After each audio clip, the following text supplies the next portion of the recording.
At the turn of the 20th century in Dayton, Ohio, Hawthorne Street looked much as it does today. Men and women are still living who remember how in the years 1900, 1901, 1902, 1903, the quiet, slow-spoken Wright brothers came walking down Hawthorne, back again from their journeys to Kitty Hawk, and how, with that bent, alert, probing way of theirs, they strode past the homes of Vance the harness maker, Pahood the stone cutter, Wellborn the wagon maker, Wolfram the carriage trimmer. Year after year they came quietly home to number 7 Hawthorne Street. But once within the house, reserve left them. With their father, Bishop Milton Wright, their sister Catherine, or the young girl Carrie Grumbach listening unobtrusively, the Wright brothers studied aloud, discussed exhaustively, argued in detail, and at last conceived the principles that were to open the skies to the navigation of men. Around the corner from Hawthorne on 4th Street, Orville and Wilbur Wright tested not only their ideas, but they examined the theories of other men who had explored the possibilities of flight: Cayley, Lilienthal, Chanute, Langley. The Wrights devised methods of measuring the accuracy of aeronautical theories, including their own. The home was their discussion hall, the shop their laboratory. Both today are gone from Dayton, moved as monuments to the Wright memory to the museum at Greenfield Village in Dearborn. Discussion hall, laboratory, and testing devices such as their first wind tunnel had their place, but the Wrights at once had recognized an axiom of aviation that still endures: proof must come in the air. On this windswept beach in 1900, 1901, and 1902, they tested gliders they had built. They taught themselves to be pilots of a high order. They were critical men, but at last, their 1902 model pleased them. They flew it farther and with better control than any other glider that man had ever devised. They came back from Kitty Hawk in 1902 with the knowledge that they had solved flight's paramount secret, control. And in the spring of 1903, they designed a 4-cylinder engine and fashioned 2 propellers. When they next went to Kitty Hawk, they flew. On December 17, 1903, Orville and Wilbur Wright made man's first 4 controlled flights in a powered airplane. That day they lifted the world into a new dimension.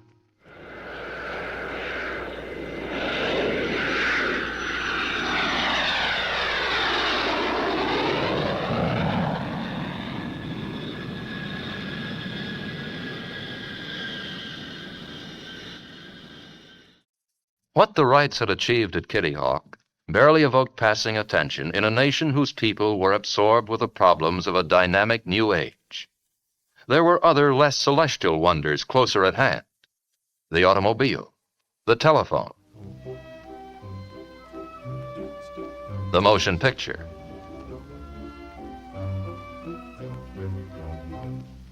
But at number 7 Hawthorne Street, December 17, 1903, was a momentous day.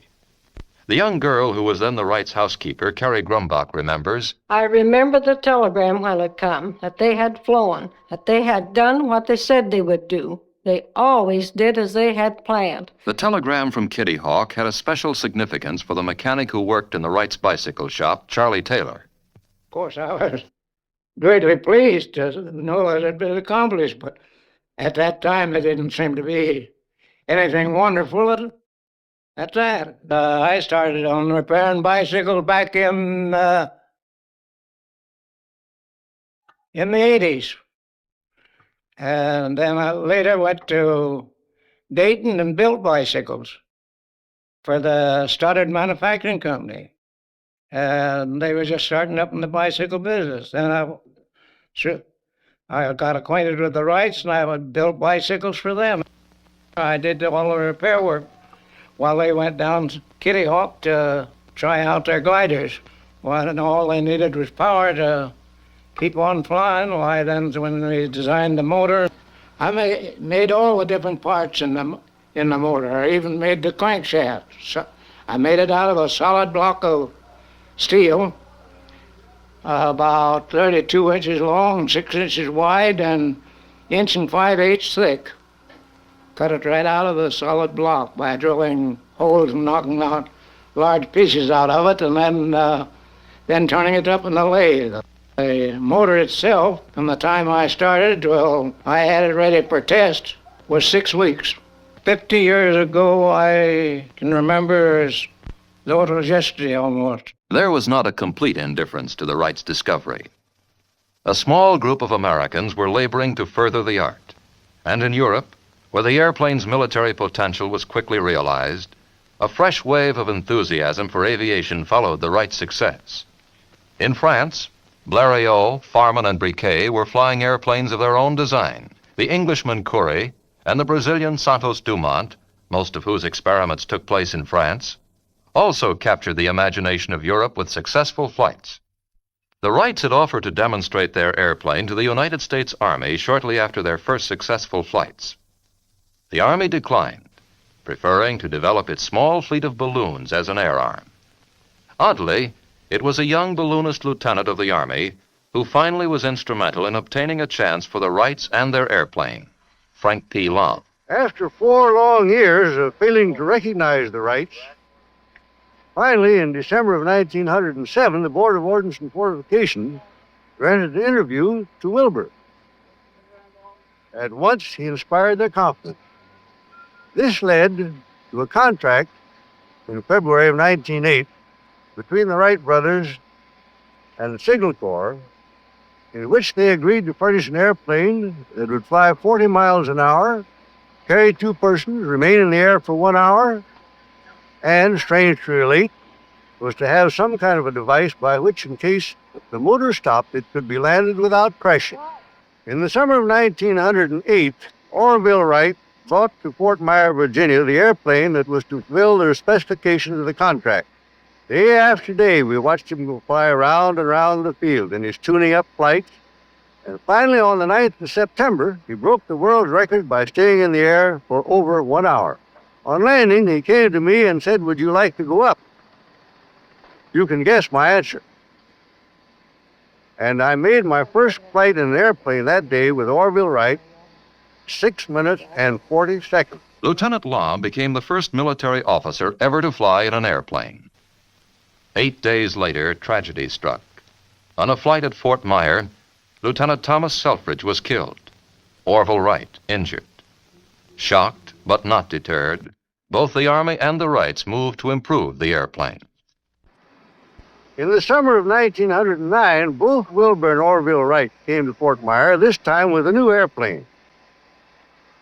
It fulfilled the specifications, including an hour's flight, in which it was my good fortune to ride with Orville for 1 hour and 12 minutes. Another young Army lieutenant, Benjamin Falloy, had a chance to fly in the Wright plane at Fort Myer. On the day following the endurance test with Orville Wright and Lieutenant Lom, the Orville, with a quiet little grin on his face, invited me to be his guest on the crucial and final cross-country and speed tests. The grin on Orville's face was for my benefit, particularly as I'd been responsible for laying out the course between Fort Myer and Alexandria, Virginia, and there was not a landing field on the entire homebound course except Fort Myer drill ground. On July 30th, we took off on the final cross-country and speed test. Shortly after we straightened out on the course for Alexandria, Orville, with this same little grin on his face, told me that if he had to land anywhere on the route, and he'd pick out the thickest clump of trees he could find and land on top of them. Fortunately, the little engines that we had at the time carried us all the way through without any difficulty. And we finally landed back at Fort Myer Drill Ground with 3 world records, cross-country, 10 miles, altitude 600 feet, and speed 42.5 miles an hour. The United States Army had an airplane. The need now was for pilots. There, in the fall of 1909, under Wilbur Wright's instruction, Lieutenant F.E. Humphrey of U.S. Engineers and myself were taught to fly, and at the end of some 3 hours, were soloed and told we were pilots. So in 1909, the military airplane was mated to the military pilot. Meanwhile, all over the world, aviation pioneers, encouraged by the Wright brothers' flights, were hard at work. The principles of flight were now widely known, and designers were applying them to many types of aircraft. Glenn Curtiss, Glenn Martin, and the Canadian J.A.D. McCurdy were designing and flying airplanes in competition and for exhibition. In Europe, the airplanes of Blériot, Paulhan, Farman, and de Havilland were demonstrating obvious advances in both speed and range. And in Russia, Igor Sikorsky was taking his first steps into the age of flight. And I remember very, very well the early interesting period in France in 1909 and 1910, when the very first attempts were made to push aviation from the purely original experimental flying to some kind of successful practical achievement. I have seen Blériot coming in the same factory to purchase his motor, on which a few months later he crossed the English Channel. And at that time, I had my share of failures with the first helicopter, which was a fine machine, only it couldn't fly. Glenn Martin remembers an episode of his pioneering days. I've just been reading an old postcard sent by our family doctor to my mother, dated September 30th, 1910. This is at a time when I just began to leave the ground in a flying machine. And it says, "For heaven's sake, if you have any influence with that wild-eyed, hallucinated young man, call him off before he is killed. Have him devote his energies to substantial, feasible, and profitable pursuits, leaving dreaming to the professional dreamers." For a dreamer, Glenn Martin was attracting a remarkable group of clear-thinking young designers as workmen. The first to join him was Donald Douglas. I guess I must be getting old, because somehow it becomes fun to reminisce. Well, my first memory of things in aviation was seeing the first Wright airplane demonstrated for the Signal Corps in 1908 at Fort Myers, outside of Washington. So I took the streetcar and one thing and another and got out to Fort Myers. Well, there she was, as I had seen her pictured, the old Wright pusher. And there were Wilbur and Orville. And there was that old launching device that kind of looked like a guillotine, and they had the airplane perched up at the starting part of the track and the weight all ready to go. And I remember well, I believe it was Wilbur, going out and holding up a bit of dust and dropping it to see that there wasn't a bit of wind. And then, as I recall, it was Wilbur that got into the machine with, I guess it was Colonel Lom, and they pulled the old latch, and down this little wooden track it went with those funny old props batting around at apparently a pretty slow speed, and off she went. One of the first pilots was Roy Nobbenshoe, who was a balloonist even before he became an airplane pilot. This gentleman I'm pointing out right back of the pilot was Walter Brookins. Walter was a great pilot. His judgment was uncanny, but he was very temperamental. As a matter of fact, he, Arch Hoxsey, and Ralph Johnson was the three best pilots that the Wright Company had, and each one tried to outdo the other. My friend Dick Ferris remarked to me one time, he said, "I have been an impresario. I've handled actors and prima donnas. But," he says, "these aviators start in where the other fellow leaves off. And," he says, "it's impossible to do anything with them." The ambitions of some designers went far beyond their skills. As Igor Sikorsky has said, "In the history of aviation, there have been many contraptions which, to the good fortune of their inventors, failed to fly."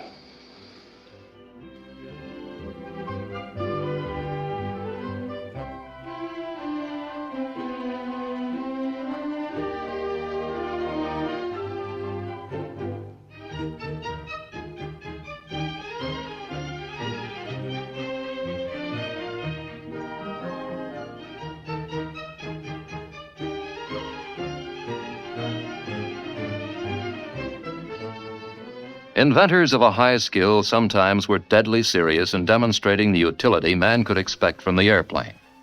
Lawrence Sperry, whose contributions to the aircraft instrument field were momentous, puts a pre-war aircraft through its paces.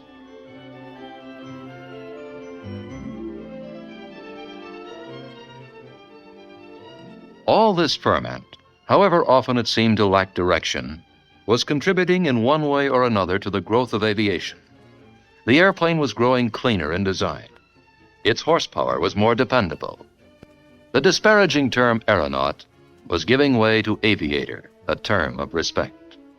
Aviation was emerging as a science. A pioneer aeronautical engineer and educator, Dr. Jerome Hunsaker. Professional education in aeronautical engineering began in this country at MIT in the winter of 1913-14. This course was started by President McLaurin borrowing me from the Navy Department and supplying me with one assistant as staff, who was a recent graduate in mechanical engineering, Donald Douglas, from whom more was to be heard. The pusher engine of early planes had been replaced by the tractor engine installations which allowed higher speeds. The Wrights were foreseeing these helpful aircraft devices, and other inventors such as Elmer Sperry were inventing and refining them. Here, a Curtiss seaplane flies with the early Sperry automatic pilot.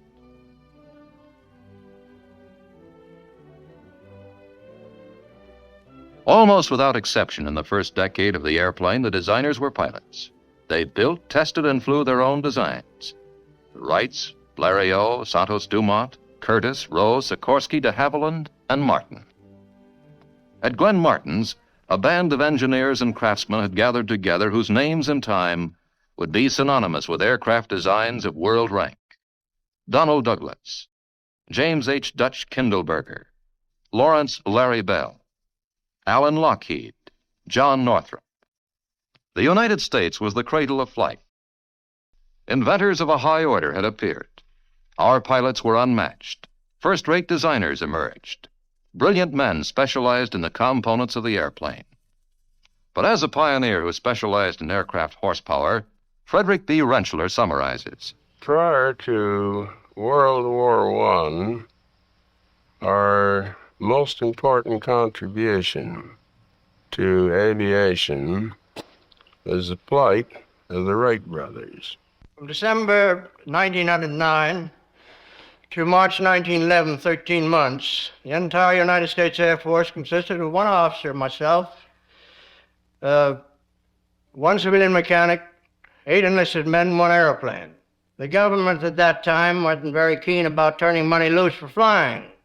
I had the great appropriation of $150 allotted to me to take care of the airplane for the entire year 1910. January 1910, Chief Signal Officer directed me to proceed to Fort Sam, Houston, Texas, to teach myself how to fly. On March 2nd, I made 4 flights, 3 good and 1 bad. The last one, I cracked up and put the plane in the shop for about 10 days. After each crack up, I used to sit down and try to puzzle out what had happened. Then I'd write to the Wright brothers and tell them all that I thought had happened. They'd proceed to write back and tell me what I ought to have done. In other words, I expect that I'm about the only man living today who learned to fly by correspondence.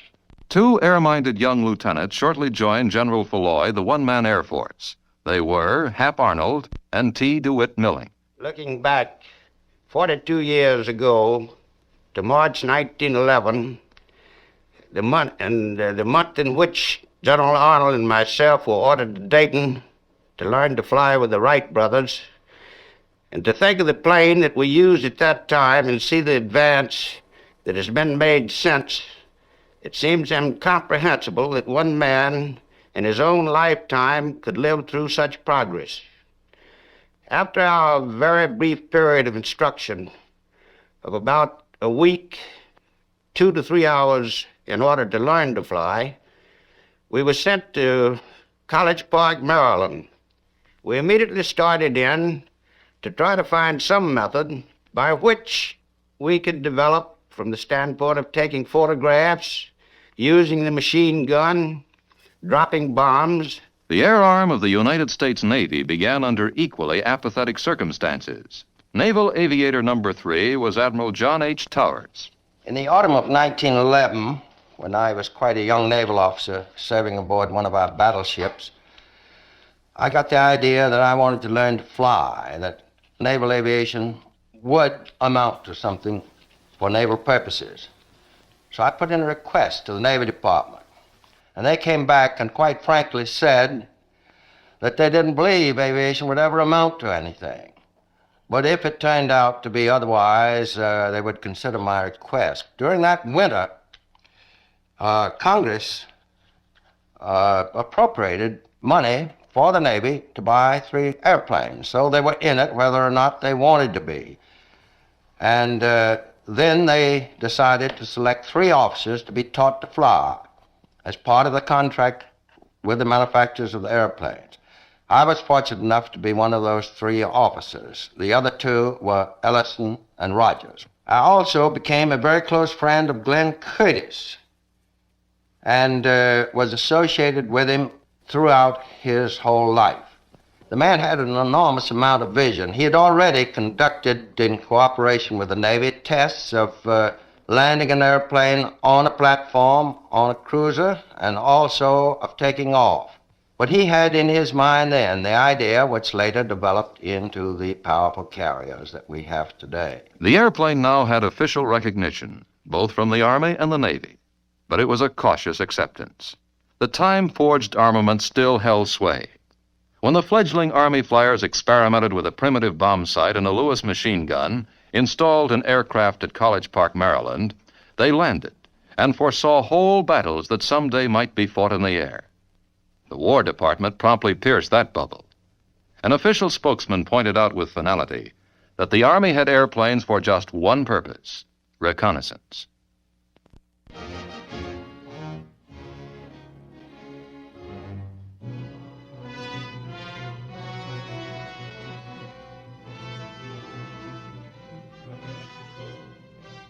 From a pistol shot at Sarajevo, the first of the great modern world wars exploded. And almost overnight, all of Europe was engulfed in conflict.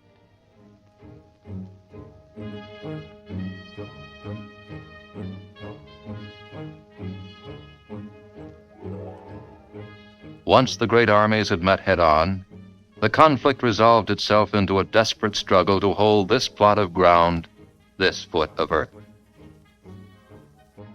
Military analysts called it positional warfare.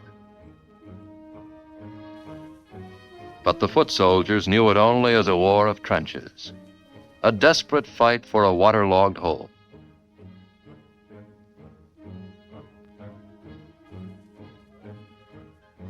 Automotive power began to supplement the feeding, supplying, and tending of troops burrowed in the earth.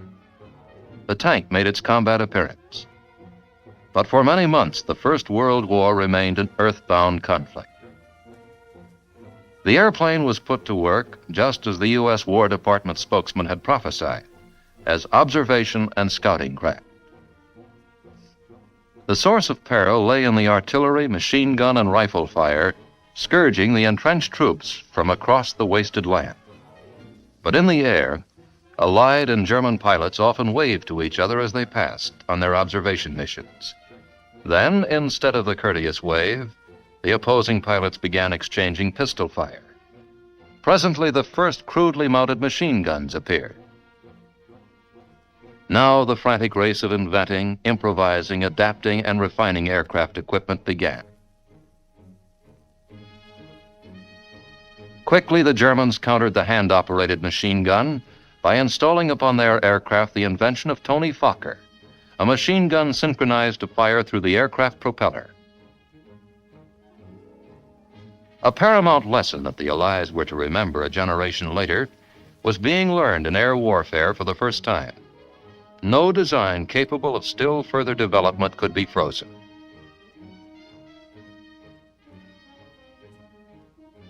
And countermeasures must be met by countermeasures. It was becoming clear that no nation or race had a corner on inventive skill. While the single-engined airplane had been engrossing most designers, in Russia, Igor Sikorsky. In 1912, I decided that the time came to build a large machine with several motors. At that time, I was certain already that the future of aviation will be connected with fairly large aircraft, that the closed cabin, with its comfort, protection from wind and so forth, represent a must. In 13, I completed my first four-motored airplane, the Grand. The ship proved a complete success. It flew quite well. The Grand's military successor, the Ilya Muromets, was the first four-engine bomber in world history. It struck time after time at the Central Powers on the Eastern Front. The internal combustion engine now became an instrument of intensive technical development. The first successful engine had not been developed until 1860. One of the world's foremost engine designers, Leonard S. Hobbs, recollects its history. It starts out actually with a little-known Frenchman by the name of Lenoir, who has never gotten the credit he deserved. He built and actually marketed the first internal combustion engine, and it was from his engine that the Wright brothers were able to build one. Of course, the early pre-war power plants are fairly well known, the insignias and the Curtiss OXs. The First World War did mark a great advance in power plants. First, there were the rotaries, the Clergets, the Nomrones. Then there was the Renault engine, which was a very good French engine. The British RAF engines. Toward the end of the war came the very beginning of what I think is the modern engine. First, there was the Hispano Suiza with its solid block and a valve arrangement which is standard in a lot of engines to this day. Also, out of the First World War came a remarkable German effort, the BMW. Now, this engine is the first engine that I know of in all history that attempted to overcome the effects of altitude on power.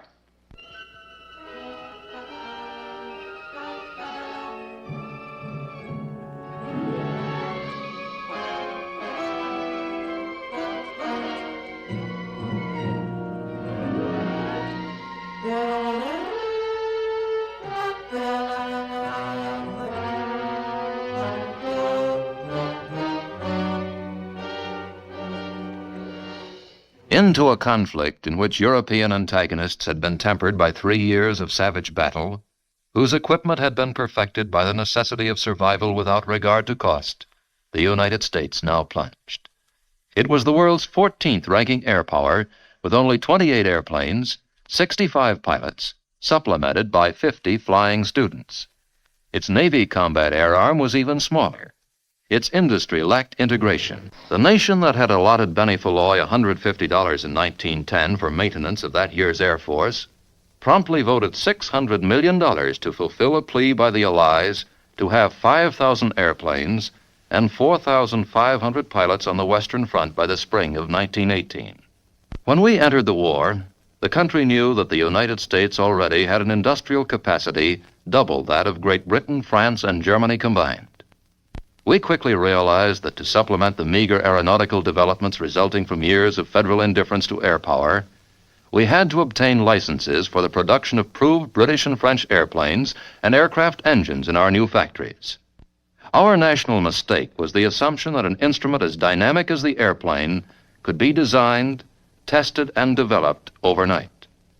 Thousands of rookie pilots training in the United States and in England and France had an inspiring example of American air combat performance through the brilliant exploits of the Lafayette Escadrille, a team of American volunteers who had joined the Allied cause in 1916.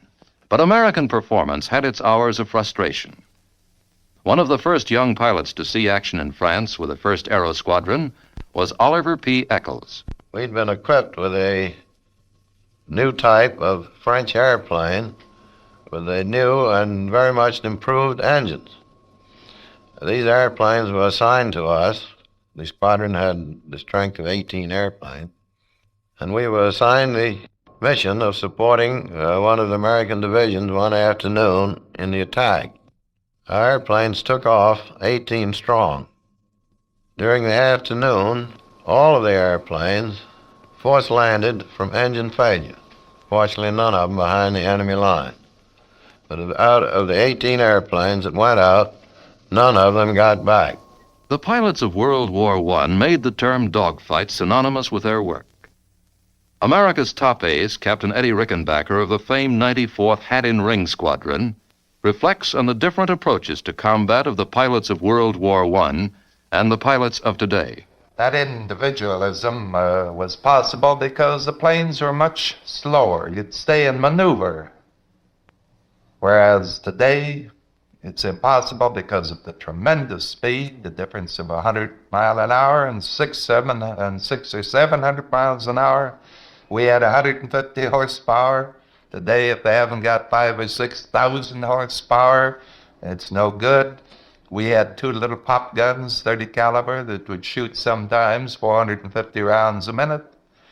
Today, they've got 6 and 8 50 caliber guns that'll shoot 1,000 rounds a minute with a couple of cannon thrown in, 20 millimeter or 37 millimeter cannon, and then maybe a half a dozen or a dozen rockets that have terrific destructive power, all of which means that today the time element is so limited for a pilot in combat with an enemy that it's a matter of a fraction of a second. Today is a cockpit full of instruments and gadgets. It's pressurized, it's air conditioned. We had a gasoline gauge, an oil gauge. We had a tachometer or a revolution counter. Sometimes it worked, sometimes it didn't. And the fourth instrument was an altimeter that we could never rely on. The Navy's pre-war requests for funds to build up its air arm had been denied, and only a skeleton naval air force existed. A naval officer whose career has bridged 2 wars in aeronautics, Admiral DeWitt C. Ramsey. From the outset, the Navy's problem has been to bring aircraft into the mobile operating forces of the fleet. We may say that this had its start in World War I and the post-World War I period, when kite balloons were used from battleships and auxiliaries for gunfire spotting and tactical reconnaissance. The equipment was very cumbersome, and as hydrogen was used as the lifting gas for the balloons, we found that it was not a satisfactory measure of doing a naval job. So they were abandoned after a relatively short trial. The real beginning of naval aviation, let us say, took place in England, where during World War I, the latter part of it, the British converted 2 ships, the Furious and the Argus, and built into them the features which were desirable for aircraft launching and recovery. I happened to have been in England at about that period and kept our Navy Department informed of the progress of the British in this field. As a result, the Navy embarked on an initial program of converting the old Collier Jupiter into our first flat top, the Langley. In 1918, as the war began to move toward its climax, American aircraft equipment still had not entered combat. An intensive effort was being made to perfect the Liberty engine.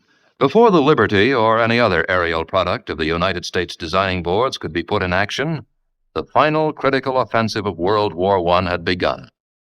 Millions of men pulled out of trenches to attack or retreat. Above them, to be sure, planes flew in bombing and strafing missions. Individual pilots whose names became legendary met in dogfights. Germany's von Richthofen, France's Fonck, Canada's Bishop, Germany's Goering, and such American aces as Rickenbacker, Luke, Lufberry, Vaughan, Springs, Kindley, Landis, Schwab, Hunter.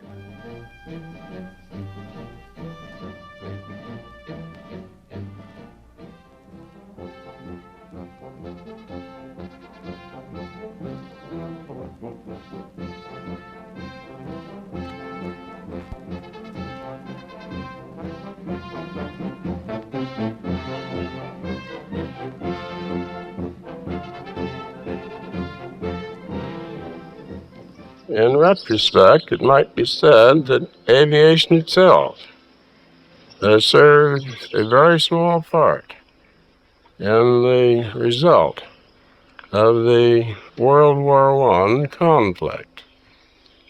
However, it did prove itself.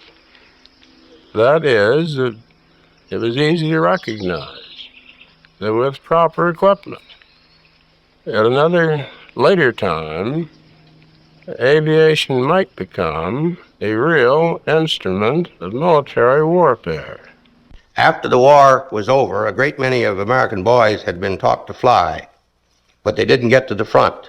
Of course, after the war was over, they had nothing to do, and there were a great many surplus airplanes. And that is the period when you hear so much about of the days of barnstorming. After the war, with all these surplus airplanes, a lot of the fellows who had been taught to fly then decided to go out and carry passengers and do stunts and regular exhibition flying, principally at county fairs and state fairs and things of that sort. Both the Army and Navy Air Arms shortly were reduced once again to organizations hardly larger than the membership of a civic club. Yet in both services, the men who remained were uniquely zealous advocates of their calling. Almost to a man, they realized they had only begun to explore the capacities that the airplane offered in size, speed, range, and altitude performance.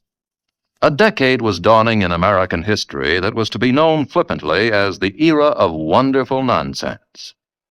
Beneath its surface corruption, its wild enthusiasms, and its extravagant posturing, history now has found that it was a time in which men in many fields of the arts and sciences were employing immense physical energy to attain goals of a sober worth. Aviation had its share of such men. The accomplishments of the 20s were presaged in 1919 by man's first flight across the Atlantic Ocean.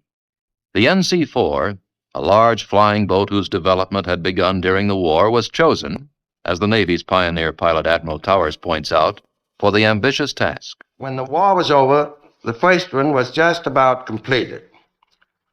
So I proposed to the Navy Department that we go ahead the following spring and with as many of these aircraft as could be built by that time, that the Navy undertake to be the first to fly the Atlantic. Luckily for me, I was selected to command that expedition. It's all history now. 2 of the 3 airplanes landing at sea in very rough water were so damaged they couldn't make it, but the NC-4 made it from Newfoundland to the Azores to Lisbon. Army pilots already had inaugurated airmail service on May 15, 1918, a service that had been under discussion since 1910. William Boeing, who had entered aviation in 1916, was instrumental in starting the first international airmail service on the North American continent. In 1919, Eddie Hubbard and I took a flight up to Vancouver, BC. On our return trip, the postmaster at Vancouver handed us a mail sack for delivery to the postmaster at Seattle. This was the first international mail ever carried by plane into the United States.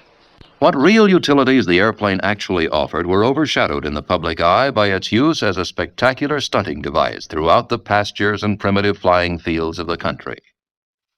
The Jenny could be bought for as little as $50, and men who had flying in their blood preferred to scramble for the few dollars they could make risking their lives in exhibition flying rather than seeking out pedestrian jobs. As one of them, Dick Depew, cheerfully said, "The greatest hazard in flying is the risk of starving to death." Abruptly, the country's attention concentrated on a single man with a single theme. Brigadier General William Mitchell, who had had a distinguished war record, argued that the Mahan doctrine of sea power had been outmoded by the airplane and pleaded for a separate national air arm. He contended, in seeking a $60 million appropriation for Army air services, or about half the cost of a single battleship, that the United States could begin developing an air force which could hold mastery of both the air and the seas. Larry Bell was still with Glenn Martin when, That resulted in Congress bringing about a test wherein one of the targets that we were supposed to sink or try to sink was the famous Ostfriesland, the pride of the German Navy, which we had captured. This ship was anchored about 100 miles offshore, and 6 of the Martin bombers went out, each carrying a 2,000-pound bomb.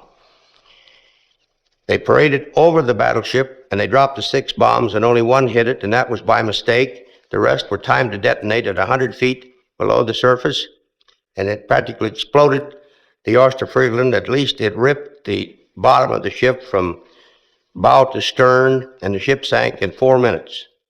The Navy had already begun systematically to broaden the scope of its Bureau of Aeronautics. Many of its men, whose views of the need for air power were not as vehement as Billy Mitchell's, nevertheless already had envisioned carriers as the heart of future striking forces. Admiral Ramsey was the navigator of the Navy's first flat top, the Langley. The Langley had at best 14 knots maximum speed, and that's all the wind speed she could generate and manufacture, so we had to wait for adequate wind conditions to perform flight operations. The nation's first large aircraft carriers, the Saratoga and the Lexington, were designed and were being built. These great ships, developing approximately 180,000 horsepower, manufactured all of the wind that was needed in the absence of a surface wind for flight operations. The nation accepted the airplane and tacitly agreed with its advocates, but there was still no federal provision for long-range planning and procurement. Nevertheless, a corps of designers and manufacturers stayed with the business. In the ceaseless drive to attain longer range and more reliable performance, the airplane, its engine, its components, and its instruments steadily were growing more complex. But the primary goal was speed. Roscoe Turner. I have maintained ever since that I've been flying that there's only one reason for flying, and that is speed. It's 1910, Curtiss, 49 miles an hour. 1910, White, 61 miles an hour. 1911, Wyman, 78 miles an hour. 1920, Moseley, 156 miles an hour.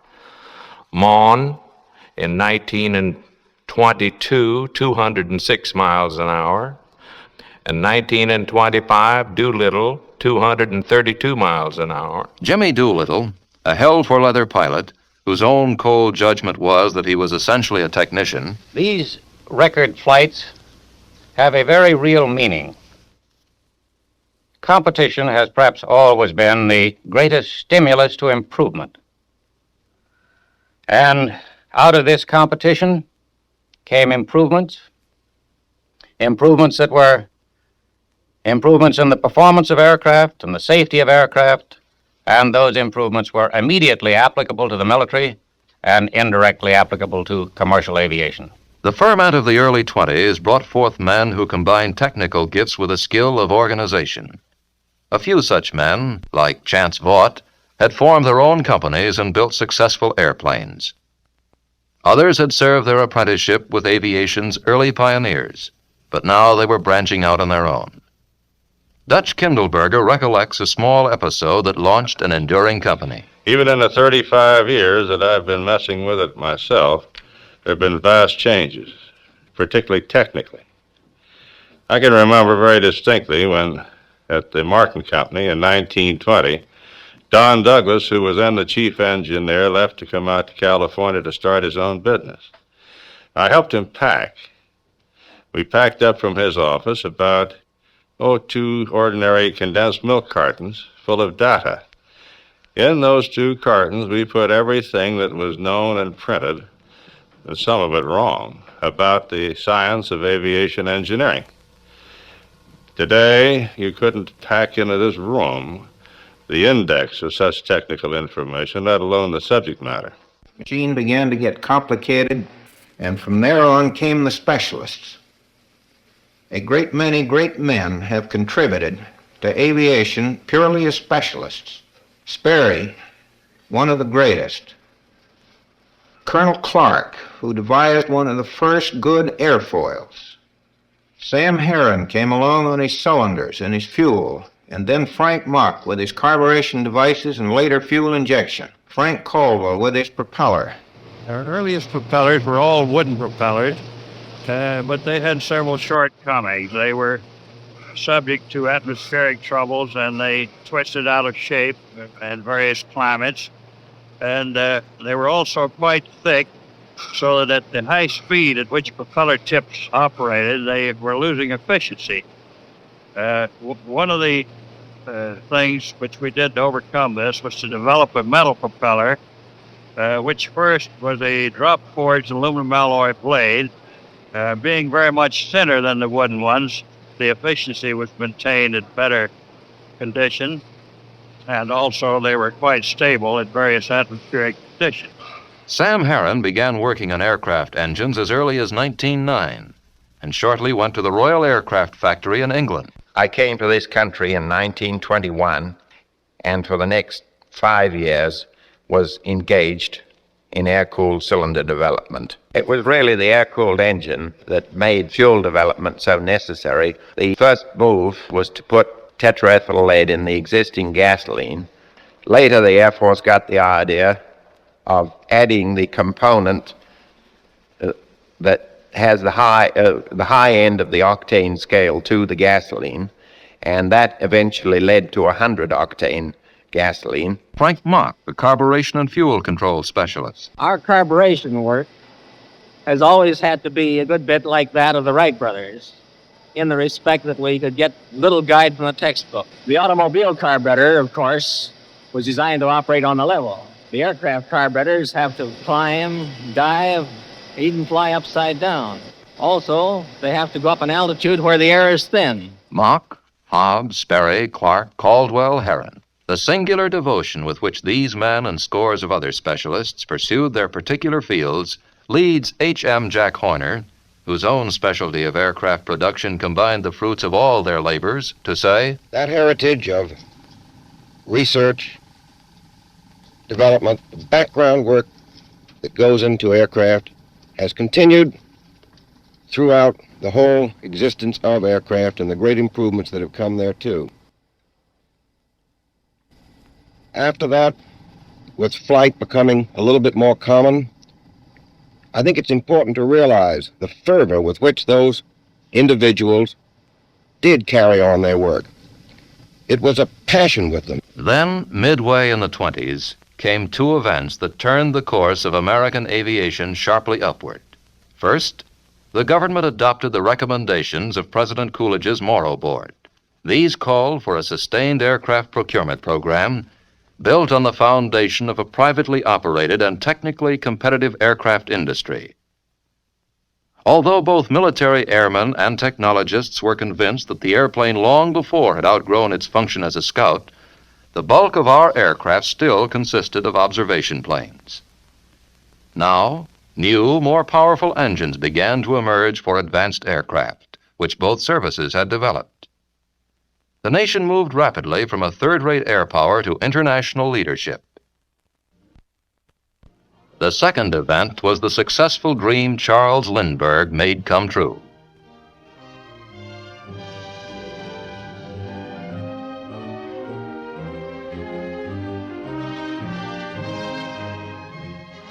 In his single-engine Ryan monoplane, Lindbergh had flown the Atlantic non-stop to Paris.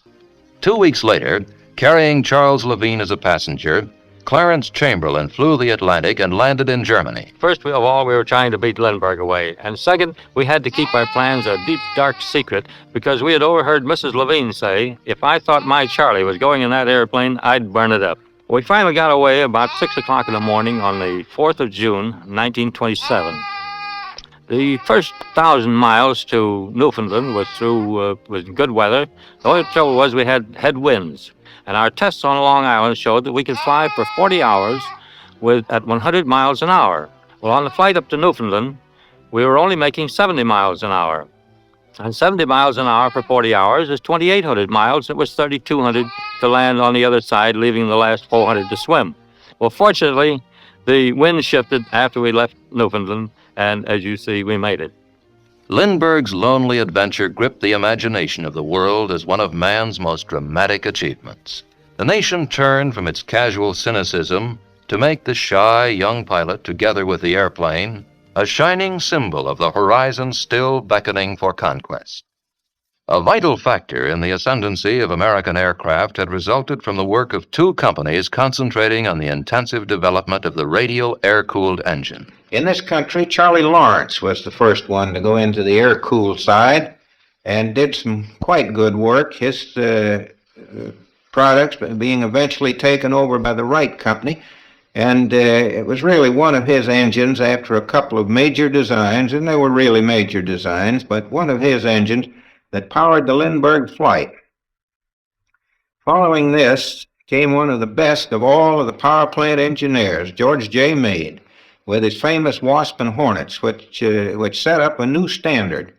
These engines had built-in superchargers and just about all the modern features. In fact, they are fairly representative of today's engines. Along with this came another of the major developments in the power plant, that is the turbo supercharger.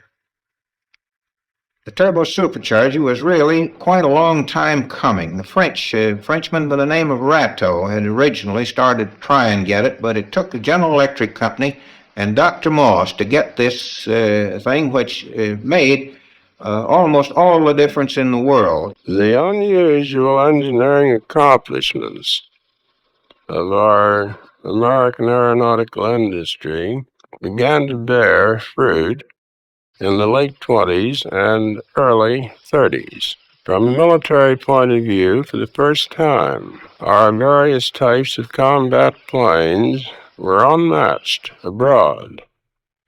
Moreover, we found the solid beginning of commercial air transport. I remember very well one evening when Lindbergh and I were sitting in a small restaurant in Cuba, which we reached at the end of a Caribbean flight, and using the menu for paper, we made sketches of a transatlantic clipper. That was back in 1931. A few years later, the transatlantic clippers have been produced, created, proved success, and as at present we know that transoceanic flying is perfect routine, perfectly self-evident part of our modern life. Jimmy Doolittle pioneered transcontinental non-stop flights. In 1922, I flew from Pablo Beach, Florida, near Jacksonville, to San Diego, California, a distance of about 2,200 miles in 22 hours and 20 minutes.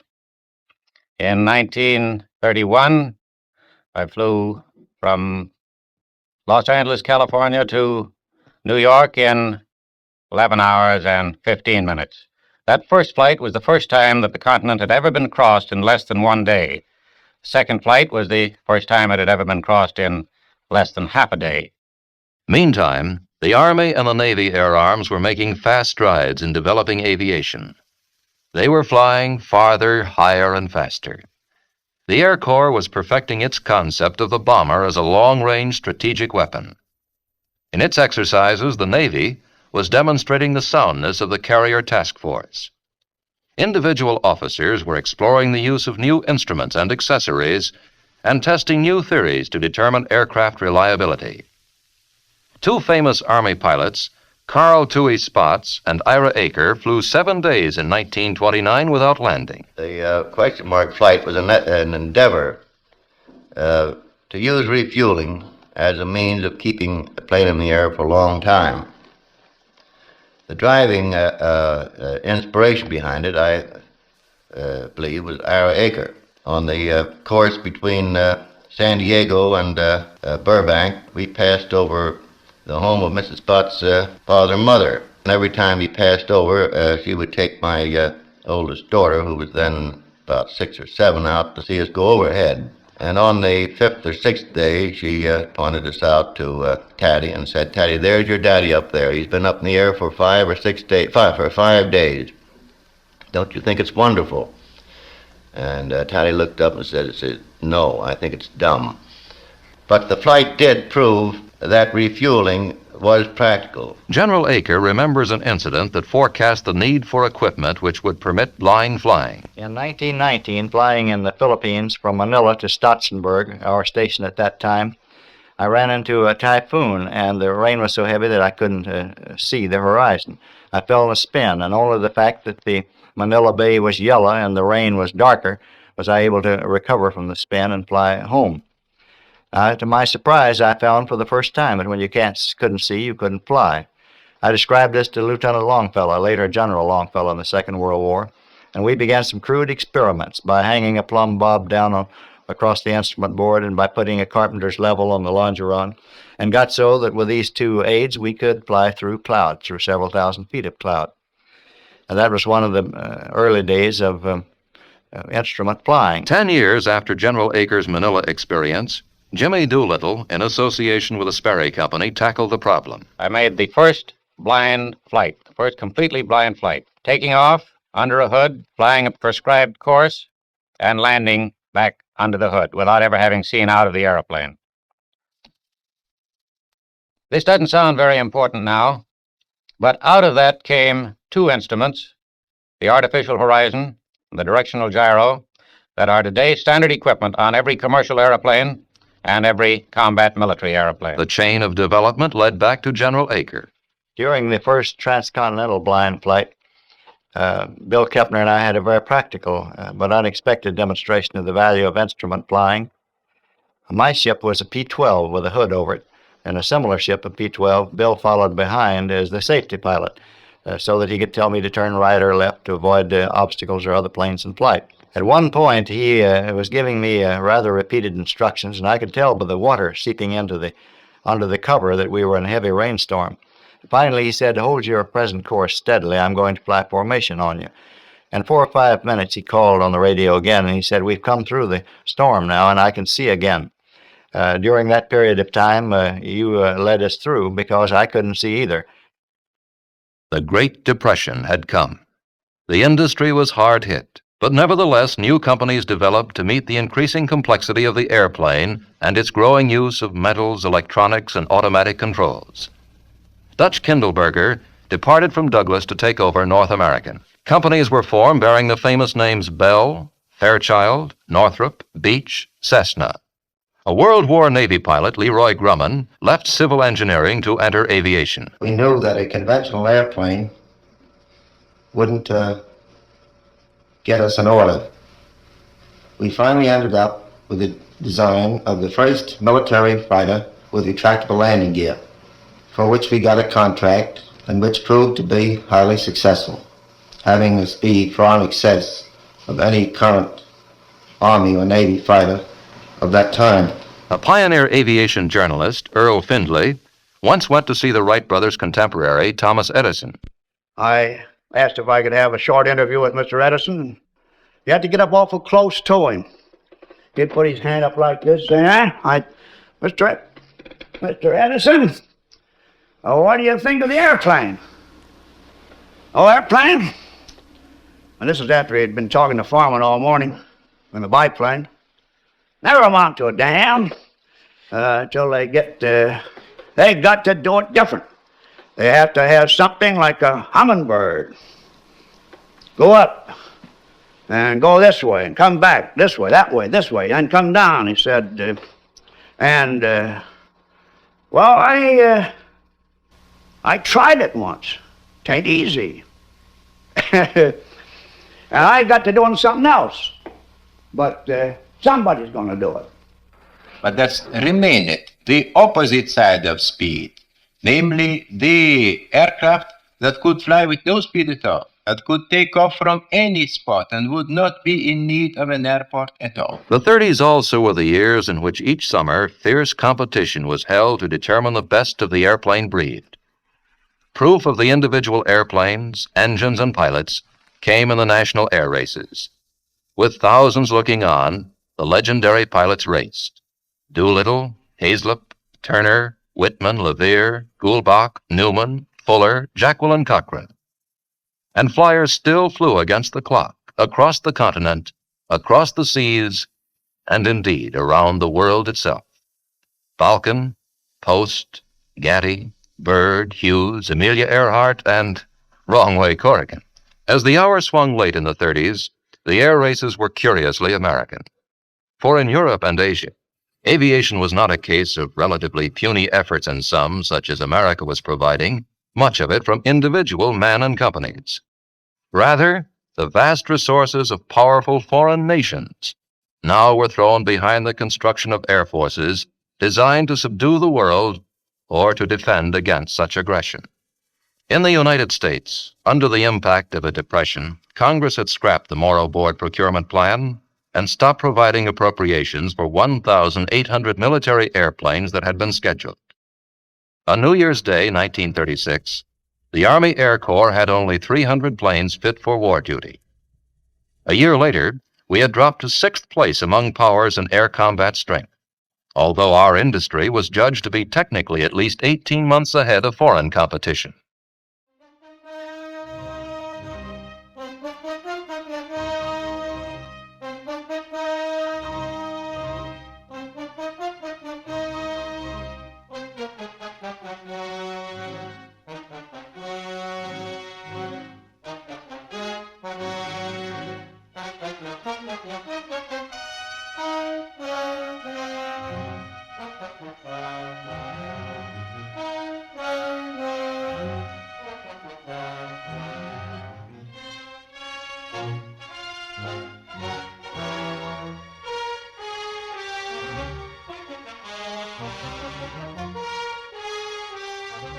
Premier Daladier lamented, "If I had had 4,000 airplanes, there would have been no Munich." France had squandered a first-rate air power while she sat behind the Maginot Line. The British, too, had let the Axis powers outstrip them. Frantically, both countries turned toward the United States, aware that, in the very act of running hard to meet crisis after crisis, an emphasis had been placed upon research, experiment, and development, which gave the United States technically superior aviation equipment. So the free world turned to the United States, not only for airplanes, but all of those weapons embodying the modern arsenal. To expand its facilities, train workers, and to adapt its job shop operations to techniques of mass production took time. The tooling was still underway when Germany struck. Poland was shattered.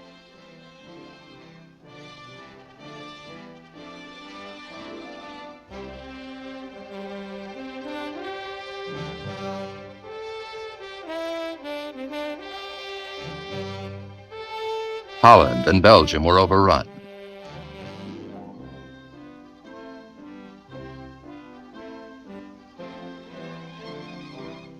France succumbed.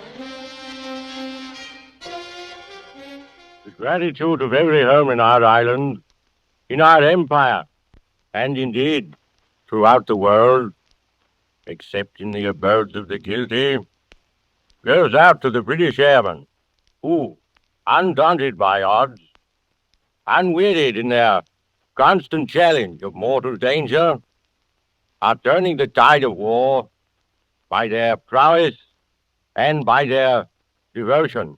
Never in the field of human conflict was so much owed by so many to so few. Now the stubborn British stood alone. Over Poland, Holland, Belgium, and France, Germany's Luftwaffe had demonstrated that the airplane was a vital weapon of modern offensive war. In the skies above England, the Royal Air Force now demonstrated that the airplane was a vital instrument of modern defensive war. The struggle in Europe shook America. A month after Congress had received a bill providing only 61 combat airplanes for the Army Air Corps for the following year, President Roosevelt called for a long-range production program of 50,000 airplanes. America slowly mobilized its productive capacity. It began to draft its young men. It sought to train them with wooden guns, cardboard tanks, and mock airplanes until it could gear its productive capacity to build the real thing. The war spread. Germany seized Norway, turned on its momentary ally Russia, overran Greece, joined its partner Italy in Africa, and encouraged its Asiatic ally Japan.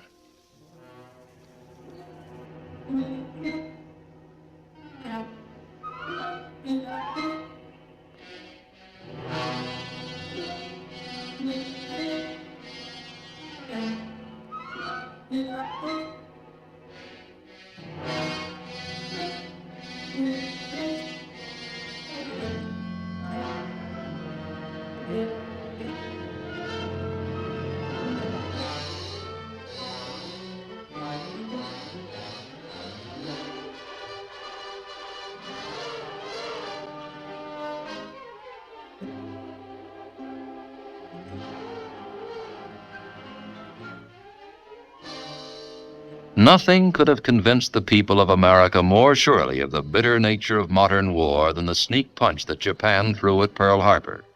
The nation fell to work to expand its token battle forces and its production into a great tide of men and machines. To train men and to equip them required long months, particularly in aviation.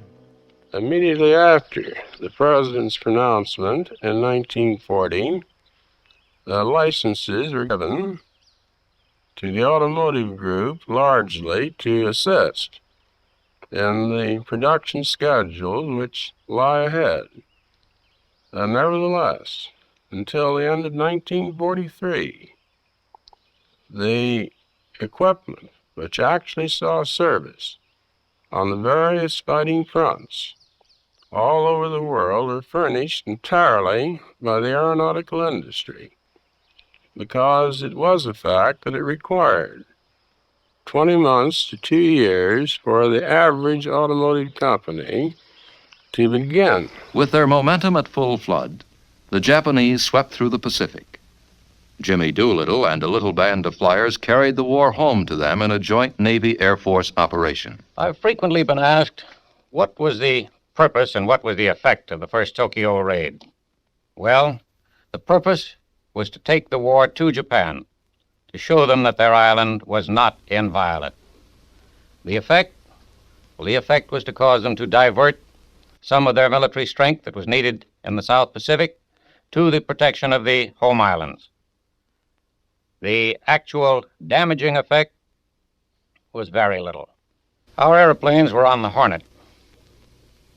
We were intercepted just after daylight on the morning of April 18th, 1942, by Japanese surface craft. We took off immediately, proceeded to target, and all but one of the planes carried on to the coast of China. We carried 1 ton of bombs in each one of 16 airplanes. We dropped 16 tons of bombs on 4 or 5 different targets.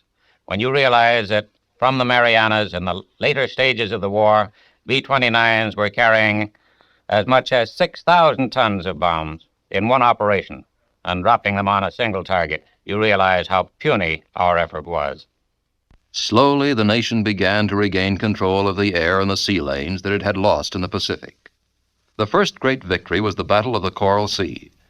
Captain Thatch, one of the Navy's ablest flyers and tacticians, remembers that battle and the subsequent Battle of Midway. If you're going to apply the principle of concentration of force, for example, you've got to work with other people and have a good system of teamwork. I think that's one of the reasons why an attack by a carrier-based air group is so effective. It's almost a simultaneous thing, like a 1-2 punch in boxing. In the Battle of the Coral Sea, for example, the dive bombers and torpedo planes and the fighters came in almost simultaneously, but the enemy concentrated on the dive bombers At the same time, that let the torpedo planes in, and they did most of the damage. On the other hand, in the Battle of Midway later, the enemy fighters concentrated on the torpedo planes, and the dive bombers came in almost unmolested. I could see them coming down like a huge waterfall, and there were practically no misses. They were the ones that did the job in the Battle of Midway. With its growing stream of trained soldiers, sailors, and airmen equipped with improved weapons, the United States and her allies took the offensive. Rommel was driven from Africa. Sicily and Italy were invaded. From their bases in England, American bombers began to strike at the heart of Germany under the direction of General Spaatz. Strategic bombing was one of the ways of winning the war. And our fighter operations, in a large measure, developed into covering operations for the bombers. In order to do that, we had to have the development that had taken place. Good radio, so the leader of the fighter outfits could not only talk to his own men, but be in communication with the bombers, and in turn get some guidance from ground control stations on the ground by radio. This resulted in a different type of fighting and a different type of operation. But it proved conclusively in World War II that the airplane had developed to such an extent that air warfare became a different war altogether than land and sea warfare. Wellwood Beale, a member of the team of designers who created the B-17, saw the airplane altered from a defensive to an offensive weapon. The conception of strategic air bombing was not fully developed at that point.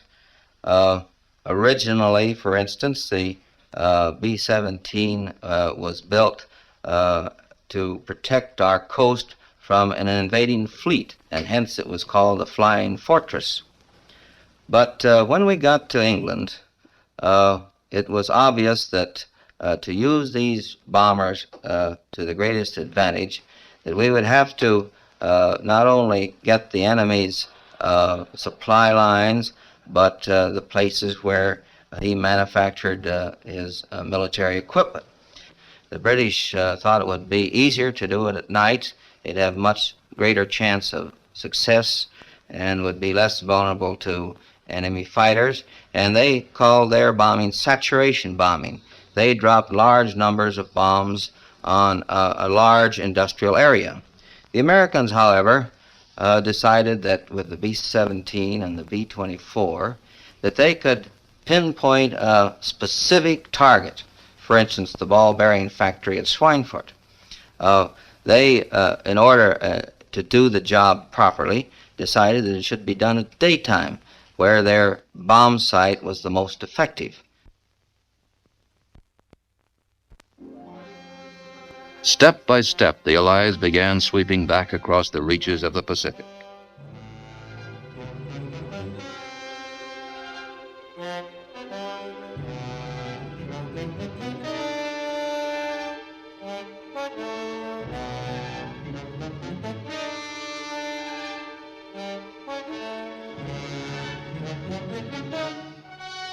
At terrible cost, we took Tarawa, Saipan, Kwajalein, Guam, Bougainville, and the Philippines, setting the stage for the aerial assault on Japan itself. At home, the United States had channeled its great energies and its vast technologies to produce in flood the goods of war. And now, with our allies, our integrated sea, land, and air combat team attacked.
No one in aviation believes that aviation alone won the war. We do believe that the war might not have been won by ourselves and our allies, except that we had control of the air. The massive, intricate, highly trained combat team that America had put together at a stupendous cost dissolved almost overnight. A free people yielded to a free impulse. They demobilized their men and discarded much of their equipment. In the field of aviation alone, they had built an incredible 96,318 airplanes in the war year of 1944. 2 years later, the production had shrunk to 1,669 planes. Where the civilian aviation interest had turned to stunting and barnstorming at the end of World War I, now the airplane had assumed the civilian role of a fast passenger and freight carrier. The network of airlines, which had sprung up in the 20s and 30s, was extended to every corner of the free world. 4-engine transports of ocean-spanning range sped millions of passengers across the continent and across the seas. The wartime DC-4 and Constellation were followed by faster, farther-ranging successors, DC-6s, advanced Constellations, Stratocruisers, and such twin-engine ships as the 202 and 340. In a time of spiraling costs, only air travel grew cheaper.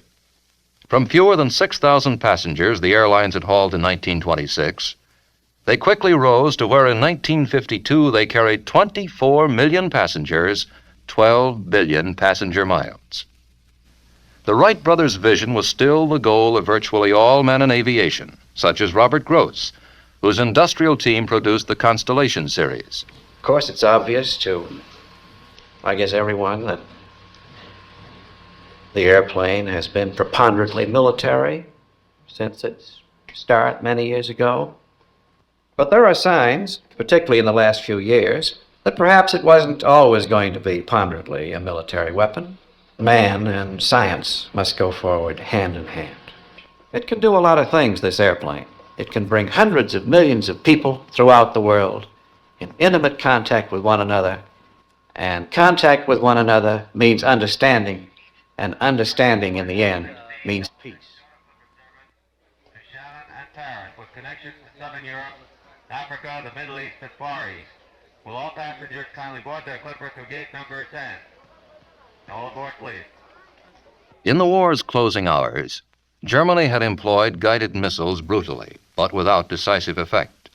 Simultaneously, England and Germany had put a few airplanes in the air, powered by a radical new type of engine, the jet turbine. The jet became really important in aviation. The accumulated engineering know-how that this country had built up with its piston engine equipment suddenly became very much less important. This event was really a great leveler in engineering background and potential for all countries. And we had to start over again to try to regain the supremacy which we had in World War II. In their march across Germany, Russia had seized Germany's military tools and designs and many of the engineers who were developing the jet. The Russians now increasingly saw the Allied victory in which they had been a partner as largely their own. The Western world was either bled white by the war or demobilized. Russia and its communist allies alone kept their armies intact. Their whole creed was one of force, and they began imposing that force on Poland, Bulgaria, Romania, and Czechoslovakia. Russia's abrupt belligerence forced this country's attention upon the air power we had let melt away. For the third time in little more than a generation, the nation set about building a modern air arm. This one to be shaped around the fantastic speeds the gas turbine engine provided. Then, in 1948, when the Russians sealed off the land corridors leading to western Berlin, the United States, England, and France countered with the famous Berlin airlift. From their bases outside the Iron Curtain, a steady stream of airplanes flew night and day, supplying West Berlin's 2 million residents with food, fuel, and medicine. Finally, the communists capitulated and reopened the land corridor. Then they sent their minions into war in Korea. There, the United Nations chose to stand and fight. It was a strange, bitter, circumscribed war. The Air Force's prime striking weapon, its Strategic Air Command, was ruled out of bounds. The first sustained jet combat in history took place in a quadrangle of sky up to 40,000 feet above the Earth, but always south of the Yalu River. Russia sent aloft a first-rate jet fighter, the MiG. Only the Air Force's Sabre from the United Nations array of fighter planes could match it. It was a war in which transport airplanes flew 7,000 miles to deliver materiel and to return sick and wounded men. And it was a war in which the helicopter, with its ability to fly standing still and land anywhere, did a multitude of jobs. Among them, transporting literally thousands of wounded from the battlefield to rear area hospitals for prompt surgical attention. Under the impact of Korea, the nation had begun again to turn out modern aircraft in quantities. Mundy Peel, the chairman of the Industries Association. That we as an aircraft industry are at the present time turning out about 14,000 airplanes. At the moment, we are a healthy industry. We have to pour back a tremendous amount of funds into research and development, funds that we earn when we make the airplanes. This is a very healthy thing. It creates competition. We want competition. Dutch Kindleberger, whose organization built the Sabre, pictures the sky 10 miles high as man flies at a speed approaching that of sound. Today, we're flying at very great speeds and at very high altitudes. As a matter of fact, up in the area at which a lot of the fighting is being done, around 50,000 feet, we have a different world. It's a thin, blue, dark blue air. The sun doesn't shine so brilliantly because there's nothing to reflect it. There's no plane of reference for the pilot, such as hills or clouds or sky. In such an atmosphere as this, even a bomber is hard to see. And the trouble that we are facing, the future, is not the sound barrier. We know how to fly through that now.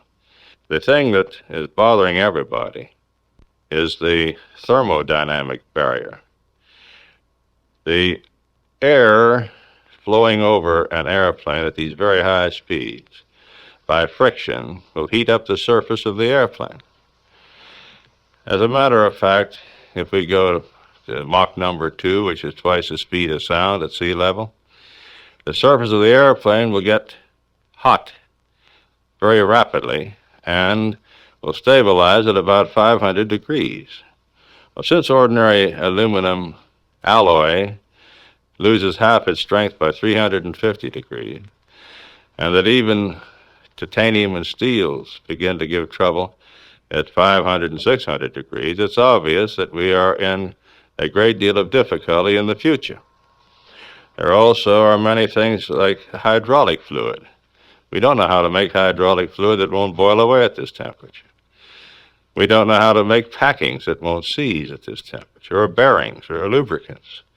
In fact, the bubble with which everybody is familiar gets soft and would lose its shape and disappear at 300 degrees.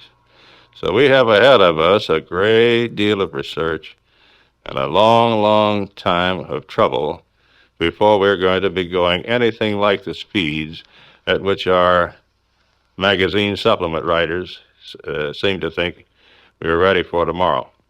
Modern test pilots who fly at sonic speeds and incredible altitudes take an equally factual view of their calling. Tex Johnston sums up his philosophy after putting the J-57-powered B-52 through its paces.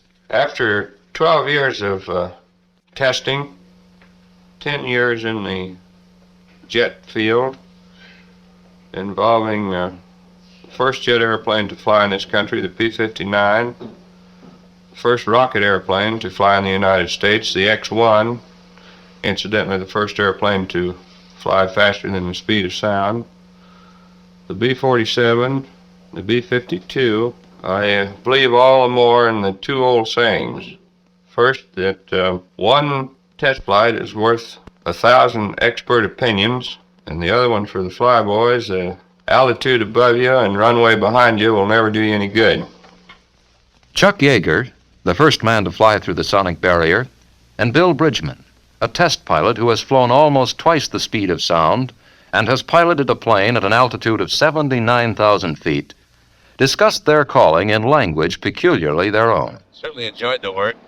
I think launching's the only safe way to get into that kind of flying. It's a heck of a lot safer than takeoffs. That's for sure. Yeah, and you burn so much fuel when you take off before you get up to the altitude where the airplane could drop you. And I personally think that's the most fun involved in a flight is when the guy cuts you loose, you're just hanging there for a minute, just like on a roller coaster. Yeah. You were pretty close to the stall, too, when you came out of there, weren't you? Yeah. 29? We stalled at around 240 indicated with full fuel load. So one time, I remember Jack Ridley, we had a release failure, and he dropped me out at about 180 indicated, and I didn't know which end was up for a while.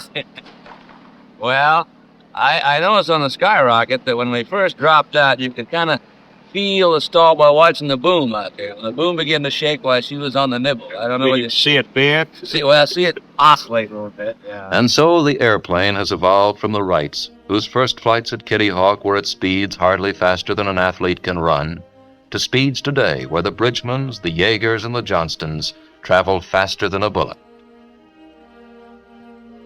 Horizons far beyond today's achievements still beckon.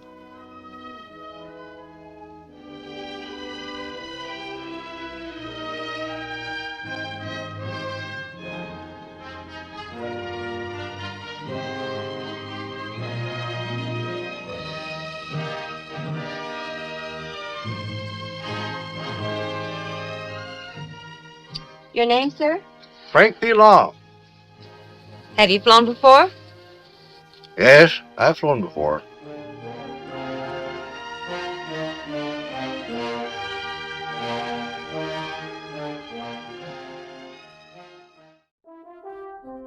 Viewed from a distance of nearly a century, they don't seem as heroic as they really were. They had funny names, repaired bicycles, and wore three-piece suits to the beach. To the modern eye, they look more like comedians than leading men. But they invented the science of aeronautics, thinking in 3 dimensions when the rest of the world couldn't move beyond 2. They made human flight possible, and every aircraft that has ever flown owes at least something to their work. They are Orville and Wilbur Wright, and they are legends of air power. Wilbur, the older of the Wright brothers, was born April 16, 1867, on a farm in Millville, Indiana. Orville, his younger brother, came along 4 years later. Their father was Milton Wright, a bishop of the United Brethren Church, who could not drive a nail straight into a board. It's really no surprise, then, that the Wrights attributed their engineering aptitude to their mother, Susan Kerner Wright, a shy woman who happily assisted them in the design and construction of numerous childhood projects. For all their similarities, the Wright brothers also were a study in contrasts. Wilbur was so shy as to be almost silent in public. He seemed truly happy only when dismantling something mechanical. Orville, on the other hand, was relatively impulsive. He was the idea generator, always coming up with the next project, and something of a dandy. Together, the two formed a well-balanced whole. Orville brought passion and energy, Wilbur persistence and determination. The Wrights' tinkering was accompanied from a very young age by a strong entrepreneurial streak. Orville built kites and sold them to classmates. Wilbur, who worked for the publisher of a church newspaper, invented a machine that automated the folding of papers for mailing. The family moved from Indiana to Dayton, Ohio, where Susan Wright died of tuberculosis in 1889. Wilbur, the dutiful son, nursed her to the end. In 1892, the Wrights opened the Wright Cycle Company to build, repair, and sell bicycles. The business grew quickly, and the seasonal nature of the bicycle business in Ohio afforded the Wrights long winters to experiment. The late 1800s were a boom time for invention. New technologies changed nearly every aspect of life. Improved furnaces and electrical generators made possible household electrification. Wireless telegraphy foreshadowed radio and television. The first practical adding machine served notice of the coming computer age. And the first automobiles appeared on roads previously trod only by horses. But the really big engineering challenge, the problem so daunting that many thought it unsolvable, was heavier than air flight. Well, Wilbur was the oldest of the two, and he was the one who actually came up with the idea of trying to solve this problem. In the very beginning, Orville just kind of tagged along, but eventually the idea of flight became an obsession to the Wright brothers. The Wrights were, ironically, inspired to study flight by the failure of Otto Lilienthal. During the early 1890s, Lilienthal had designed and flown 16 different hang gliders. The leading aviator in the world, he died in a crash in 1896. The Wrights saw in Lilienthal's death an opportunity to take the lead in airplane development. Wilbur wrote to the Smithsonian Institution requesting, as he put it, all that is already known about flight experiments. Studying the Smithsonian's pamphlets and books, the Wrights formed some basic ideas about flight. Obviously, an aircraft needed wings to provide lift and power to push the craft forward. But the Wrights added a third element, control. Still struggling just to get off the ground, no one but the Wrights ever considered how to steer a plane once it got off the ground. I think it's not coincidental that they were bicycle manufacturers, because in recognizing this problem of controllability, what was key for the Wrights was turning. And they recognized that turning in the airplane is three-dimensional. You have to change the bank of the airplane, and then you have to change the pitch of the airplane, and you have to kick the nose over. It's really a very, very complex maneuver, if you will, if you think of how an airplane actually turns. The Wrights noticed that birds change the angle of their wings in order to turn. One wing moved down and the other up in perfect unison, controlling all aspects of their flight at once. The movement was simple enough for a bird, but seemed impossible to mechanically reproduce. Late one evening when Wilbur was tending to the bicycle shop, and a customer came in and he had problems with the inner tube. And the inner tube came in a long pasteboard box. And while Wilbur was talking to the customer, he found himself with his fingers in each one of those corners of the boxes doing this to it, changing the angle, one up, one down of the corners of the box. And it kind of struck him, this might be a good way of basically just retaining balance for level flight. The Wrights built a biplane kite, their first experimental aircraft to test the idea. Using simple hand controls, they were able to make the kite climb, dive, and turn. They knew that what works in models often doesn't on a larger scale, and decided to build a larger glider, one a man could ride in.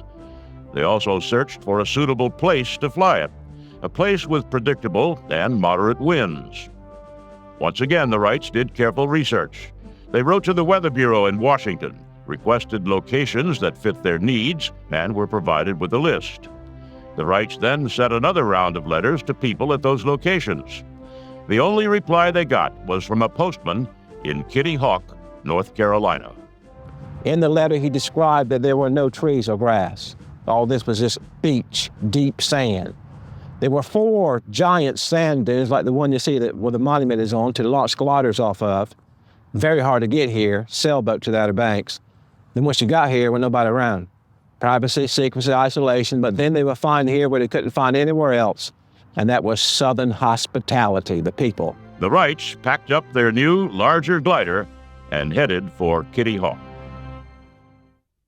The Wrights took their first large-scale glider to Kitty Hawk in late September 1900. They brought with them 3 trunks full of camping equipment and set up a wood-frame tent on the dunes near a station of the U.S. Life-Saving Service. The biplane glider weighed 50 pounds and cost $15 to build. It had a wooden frame covered in tightly woven cotton. The Wrights tested it first as an unmanned kite, carefully recording flight data and making small modifications to improve its performance. After 3 weeks of flying the glider on a string, they enlisted Bill Tate, the local postman who had answered their initial inquiry about Kitty Hawk, to help them carry the glider to the top of a cluster of high dunes called the Kill Devil Hills. Wilbur lay down across the glider's lower wing. Orville and Tate lifted the glider and ran. As the glider started to lift, Wilbur shouted, "Let go!" They did, and Wilbur sailed gracefully down the slope. He had flown. He made about a dozen flights that day, covering a total of perhaps half a mile, with a total flight time of barely 2 minutes. The wing warping system worked. The glider could be controlled. Thrilled with their initial success, the Wrights returned to Dayton, determined to build a bigger and better glider. They studied what little data there was on lift characteristics of different wing designs, most of which came from Lilienthal's experiments. From that, they built the biggest glider ever constructed, with wings 22 feet wide and 7 feet deep. It weighed nearly 100 pounds and featured an improved steering mechanism. They returned to Kitty Hawk in July 1901 and built a wooden shed on the beach to act as their base of operations. The shed was more accommodating than the previous year's tent.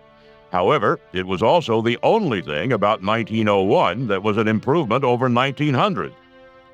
Wilbur did the flying and almost immediately discovered that the giant wings of the new glider didn't provide as much lift as Lilienthal's data promised. The forward elevator, which controlled the up and down motion of the plane, didn't work. The Wrights spent a precious week redesigning and rebuilding the wings and elevator. It helped, but the glider in flight still had a disturbing tendency to spin wildly out of control. In what turned out to be the last manned flight of the year, Wilbur crashed, cutting his face on the elevator and badly damaging the plane. The Wrights left Kitty Hawk depressed and confused. They returned to Dayton facing a gloomy winter and questioning whether man would ever fly. You find that when you look at the Wright brothers, they clearly understood the aeronautical research and development process as thoroughly or more than anybody in their time period. And the process that they followed to create the world's first successful airplane was a model of how people do research even in the present day. The Wrights concluded that Lilienthal's data was wrong. If they wanted to fly, they had to throw away the articles and books and generate their own basic understanding of flight. They built a simple wind tunnel, a box 6 feet long with a fan in one end and a window on top.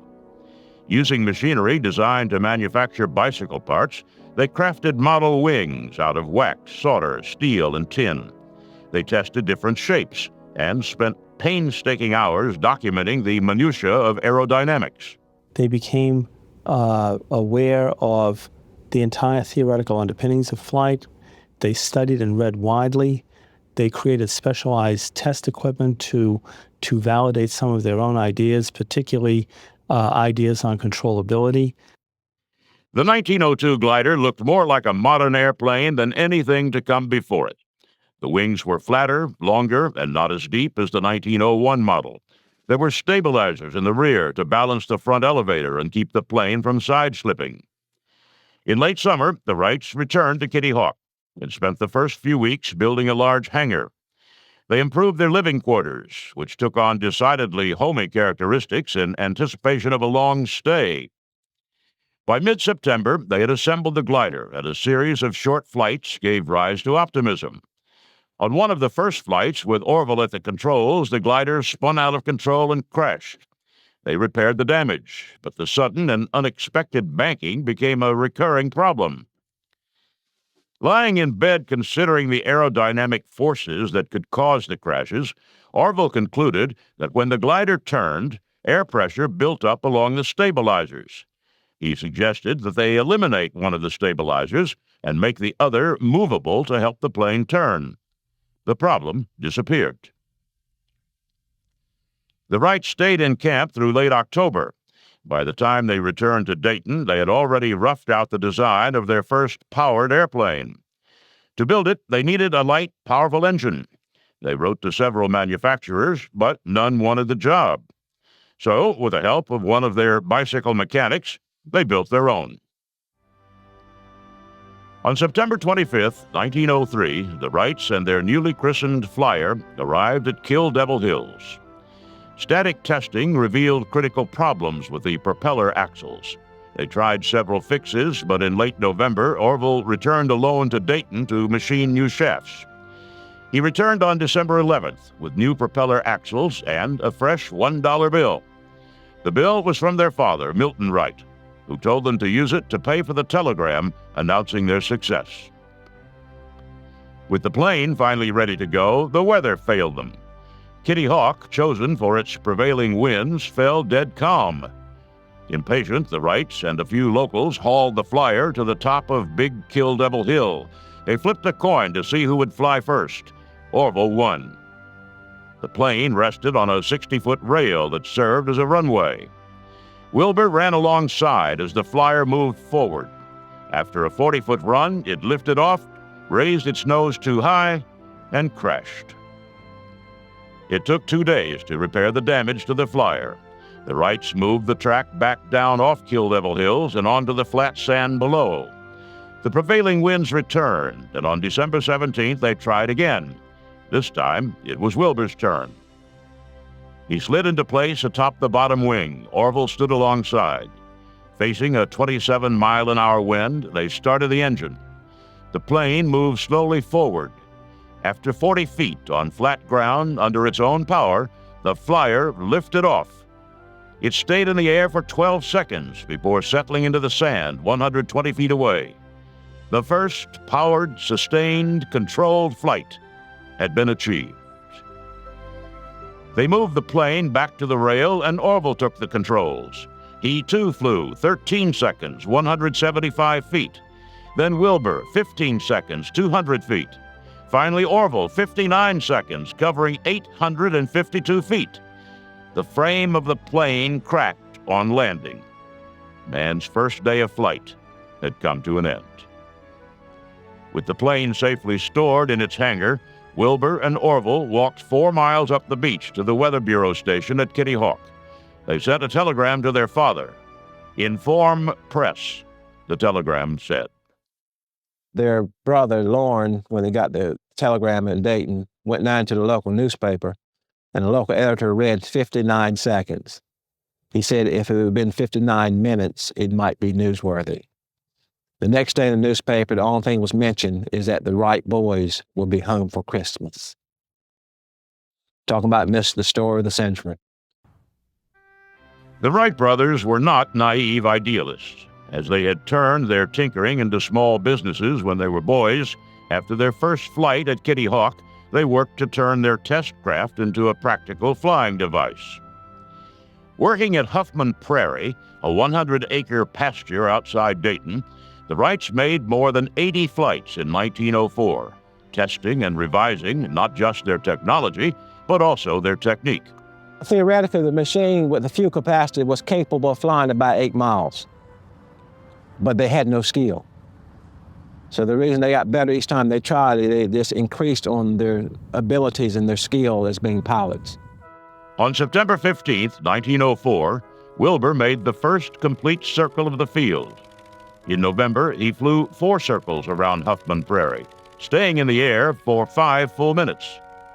In the spring of 1905, the Wrights built the Flyer 3, which featured improved flight controls. That summer, they flew more than 40 successful flights. The longest lasted 39 minutes and covered more than 24 miles. The Wrights' test flights turned Huffman Prairie into a significant attraction. The crowds, while gratifying, made the brothers nervous, since they had applied for but had not been granted a patent on their wing warping system. Now, everything that makes the airplane turn is right in front of you. There's nothing inside the wings or anything like that.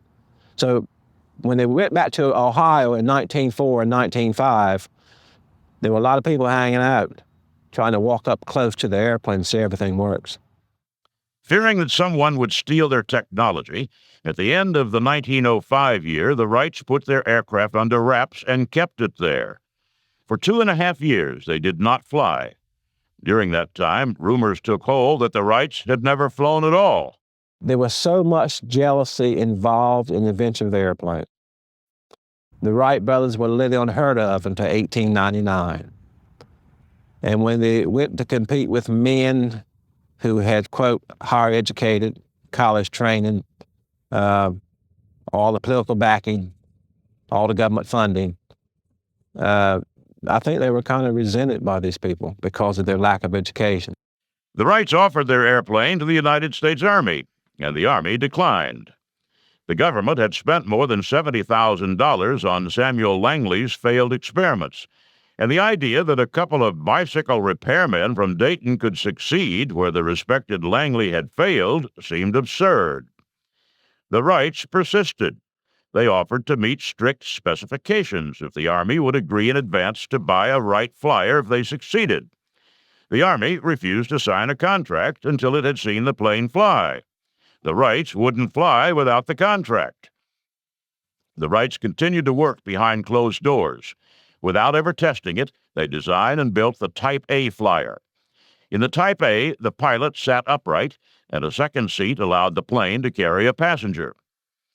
In February 1908, the Army relented and gave the Wrights a contract to deliver an aircraft that could meet what seemed at the time impossible specifications. The plane had to be capable of carrying 2 men 125 miles at an average speed above 40 miles an hour. A month later, the Wrights signed a second contract with a French company to manufacture flyers in Europe. Only then did the Wrights return to flight. Still concerned about protecting their technology, they returned to Kitty Hawk. Once again in splendid isolation, they practiced in a modified 1905 Flyer, carrying as a passenger a mechanic who had accompanied them from Dayton. At the end of May, Orville returned to Dayton to prepare a Type A Flyer for the Army demonstration. Wilbur set sail for France to prepare for demonstration flights there. The Europeans greeted Wilbur with suspicion. On August 8th, in front of a sparse crowd at a small racetrack near Le Mans, Wilbur took off. He circled the track twice and landed smoothly. The flight lasted less than 2 minutes, and the French had never seen anything like it. It was a mix of admiration, disappointment, shock, almost disbelief. They were measuring flights in terms of yards and meters of length. And here were the Wrights able to produce an airplane that could literally turn figure eights, stay aloft for at least a half hour or much longer than that, exhibit perfect controllability. Every day the crowd grew larger. In 6 months, Wilbur made 100 flights and carried more than 60 passengers. He and his airplane became a sensation. While Wilbur was knocking them dead in Paris, Orville staged the first demonstration flight for the Army. On September 3, 1908, at Fort Myer, he took an Army officer up for a jaunt around the base parade grounds. For 2 weeks, on opposite sides of the ocean, the two brothers seemed in a kind of competition for who could make the longest flight, who could take up the most passengers, who could draw the largest crowd. On September 17th, the competition ended. Orville, flying with Lieutenant Thomas Selfridge as his passenger, crashed.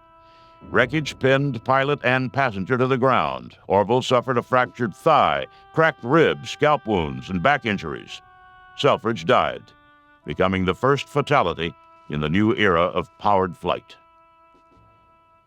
4 days later, flying over France, Wilbur set the world flight endurance record, 1 hour and 31 minutes. This, he said as he got out of the plane, will cheer Orville up. It's sad that after 1909, 1910 time period, we see the Wrights really drop out of the aeronautics business. Wilbur, of course, dies in 1912. But one has the feeling that the Wrights really had reached the end of their creative tether, if you will. The Wrights flew a few public stunts, including a flight up the Hudson River in New York City. They opened a company to manufacture Wright Flyers and concentrated not on research, but on protecting their patents. Exhausted from one of many patent infringement trials, Wilbur contracted typhoid fever. He returned to Dayton too weak to fight, and after 3 weeks at home, died in 1912. When Wilbur died, part of Orville died too. He lost all interest in the airplane industry. There'd be no more great inventions, no more genius thoughts. Orville sold his interest in the Wright Airplane Company for $1.5 million. He retired to a mansion on the outskirts of Dayton. He flew for the last time in 1918, as his invention was proving itself on the battlefields of Europe. He was nearly invisible, appearing only occasionally at ceremonies honoring his and his brother's work.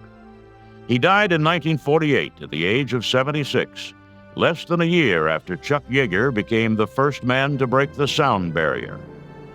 The machine he and his brother had invented had truly changed the world.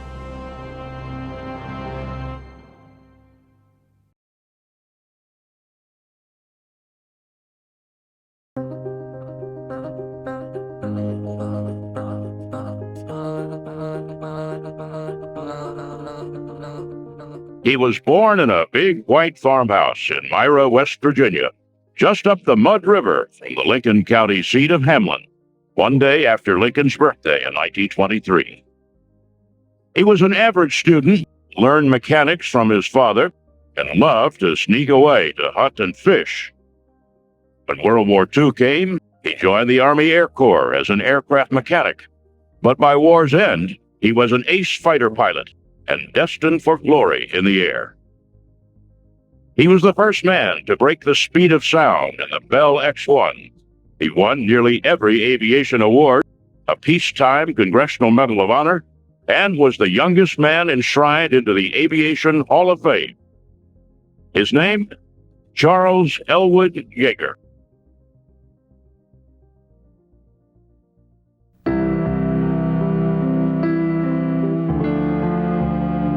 Chuck was an easygoing boy at Hamlin High School, good at math and typing, played the trombone, and played both football and basketball.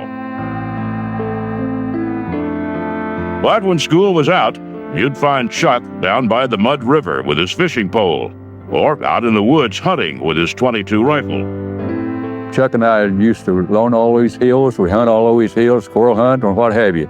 And old Chuck will never forget it. And on this ridge back here was the Devil's Head, what they call the Devil's Head. We used to go back there. They had a carving in this. Then back this way is the Mall Rock, about 2 miles back in these mountains. Chuck and I used to go back in there, and not only him, but a lot of other boys and girls with us. When we grew up and around in this community, we had a real good time. We didn't have no cars to run around in like they do today, but we did enjoy the hills and the mountains, picking blackberries and what have you. When high school ended in the summer of 1941, young Yeager immediately joined the Army Air Corps and left home for training in September.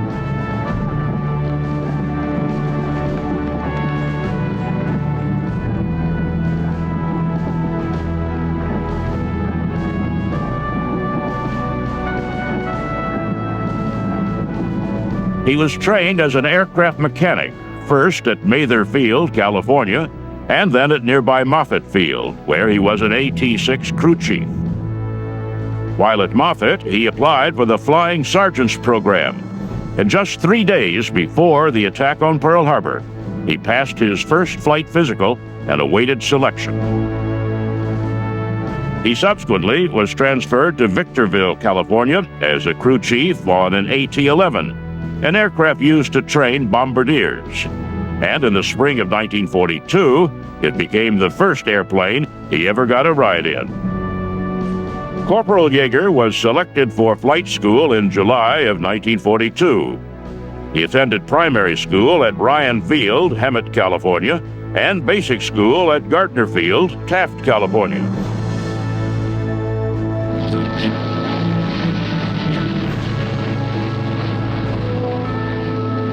After graduation from Luke Field, Arizona in March 1943, Flight Officer Yeager was assigned to the 363rd Fighter Squadron, 357th Fighter Group, Tonopah, Nevada, flying Bell P-39 Era Cobras. That was up Tonopah in 43 with P-39. The old rancher had about a 20-foot cottonwood up there in front of his house, and he said he wanted to take it out. I took it out with a P-39 wing. I was up there last year, and that tree's still there. It's about 8 feet diameter, and the branch is about 6 feet above the ground where we cut it down. I told the maintenance officer I had a bird. He said it must have been carrying a nest with it. The fighter group trained at several airfields throughout the West, including Orville, California. It was in Orville that Chuck met his future wife, Glennis Stickhouse. Glennis was the social director for the town's USO, and she planned a dance at Chuck's request for the other pilots in the group so they could meet the local girls. Chuck took Glennis. In November 1943, Chuck's fighter group departed Casper, Wyoming for Leiston, England, and their first taste of combat. The group was now flying the North American P-51 Mustang, escorting bombers deep into Europe. On March 4th, 1944, Yeager claimed his first victory, a Messerschmitt Me-109 over Berlin.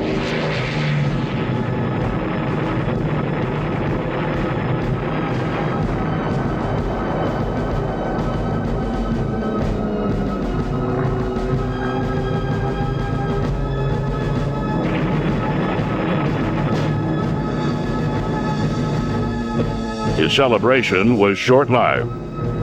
The very next day, on his 9th mission, while flying Tail End Charlie on another bomber escort mission over France, a Focke-Wulf 190 shot down Yeager's P-51, Glamorous Glen.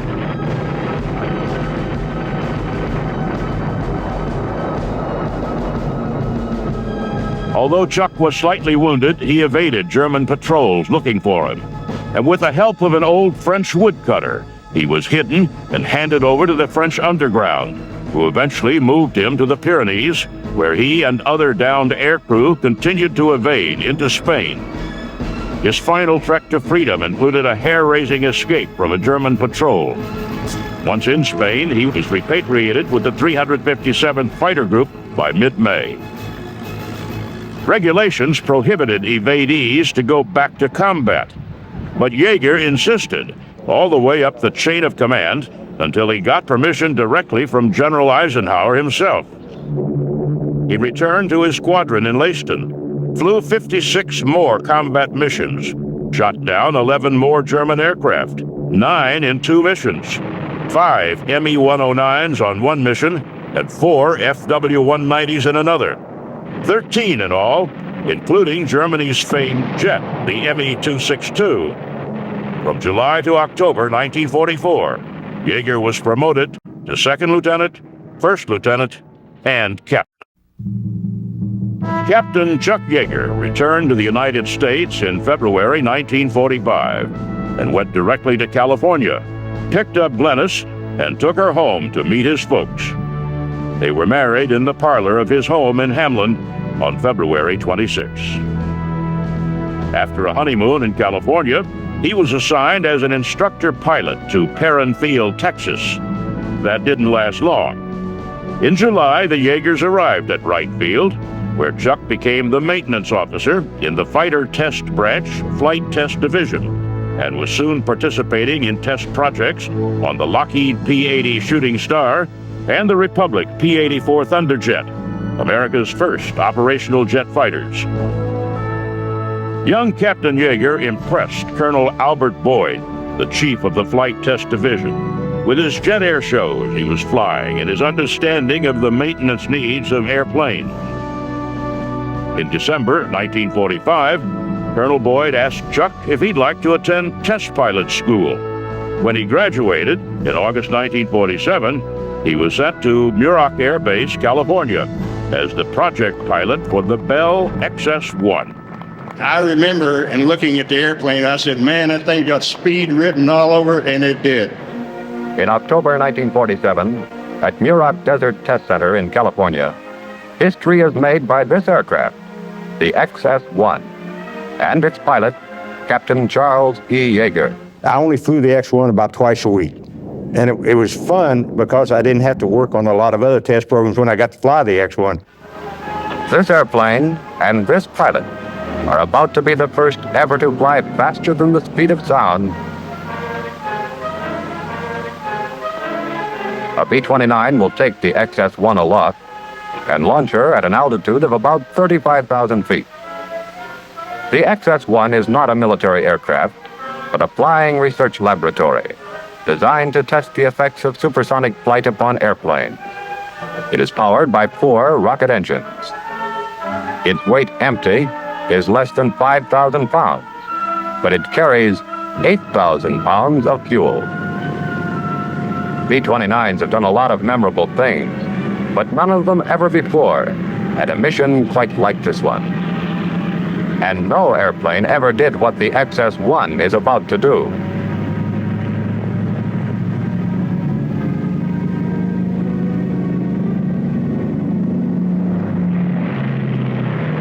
Cracking the sound barrier in level flight will be more than a spectacular feat. It will also give the Air Force valuable knowledge of the resources of new propulsive systems. Captain Yeager gets aboard the XS-1. It can't be a long flight he's going to have in the little aircraft. At full power, the flight can't last more than 2.5 minutes. But it's going to be a fast one. I didn't give any thought to whether or not we were going to get above Mach 1. It just, duty was paramount in my mission.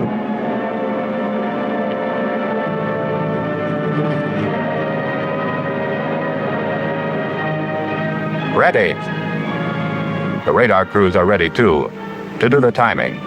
The only possible method for timing aircraft at extremely high altitude.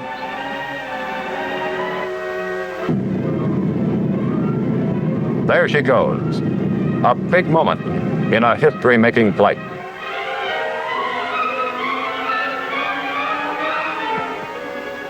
Now she's approaching the barrier. The speed of sound at 35,000 feet is 660 miles per hour. The relayed big moment through the sound barrier. The first time ever. One thing we found out with the X-1, since it was the first airplane to ever get into the region of the speed of sound and exceed the speed of sound, was that on the horizontal stabilizer, or the tail plane of the airplane, shock waves were forming, and as we got up to about 94% of the speed of sound, these shock waves were right at the hinge point of the elevator, and consequently we lost our elevator effectiveness. And the X-1 had the capability of moving its whole horizontal stabilizer, and that was the way we got the airplane through Mach 1. For breaking the speed of sound, President Harry Truman presented Captain Chuck Yeager with America's most prestigious aviation award, the Robert J. Collier Trophy, for the greatest achievement in aeronautics, and the McKay Trophy for the most meritorious flight of the year. During the next 2 years, Captain Yeager flew the X-1 more than 40 flights, exceeded 1,000 miles per hour, and 70,000 feet. In December 1953, Major Yeager flew the Bell X-1A to 1,650 miles per hour, or 2.5 times the speed of sound. The record almost cost him his life. The X-1A went uncontrollable at 80,000 feet and spun down to 25,000 feet in 51 seconds before Major Yeager was able to regain control and land on the Mojave Lake bed.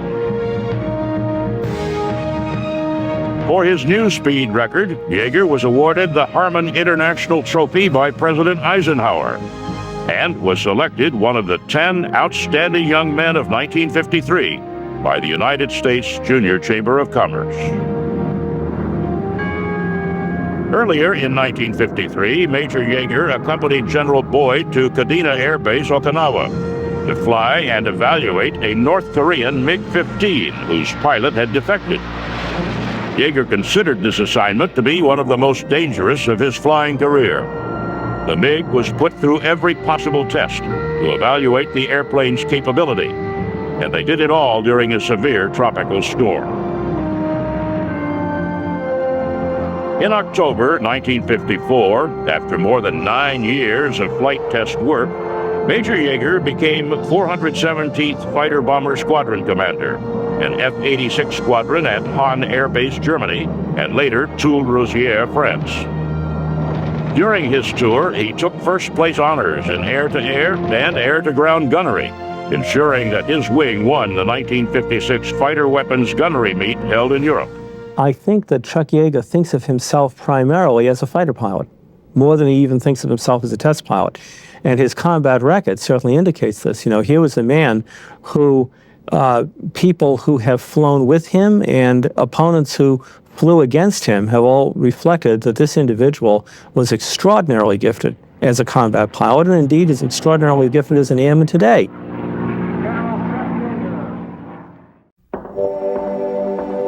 In September 1957, Chuck and his family left Europe and returned to the high California desert at George Air Base, just 50 miles from Edwards. Lieutenant Colonel Yeager became the squadron commander of 2 North American F-100 squadrons in succession, the 1st Tactical Fighter Squadron and the 306 Tactical Fighter Squadron. During his days at George, Yeager took his squadrons throughout the world, participating in TAC Strike Force exercises.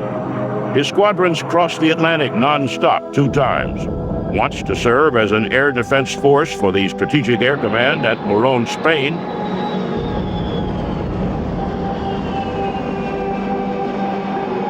and the other in Italy on special weapons alert. He attended the Air War College at Maxwell Air Force Base, Alabama in 1960, and was promoted to full colonel in March 1961. After War College, Chuck Yeager returned to the Air Force Flight Test Center at Edwards, and in June 1962 became the commandant of the United States Air Force Aerospace Research Pilot School.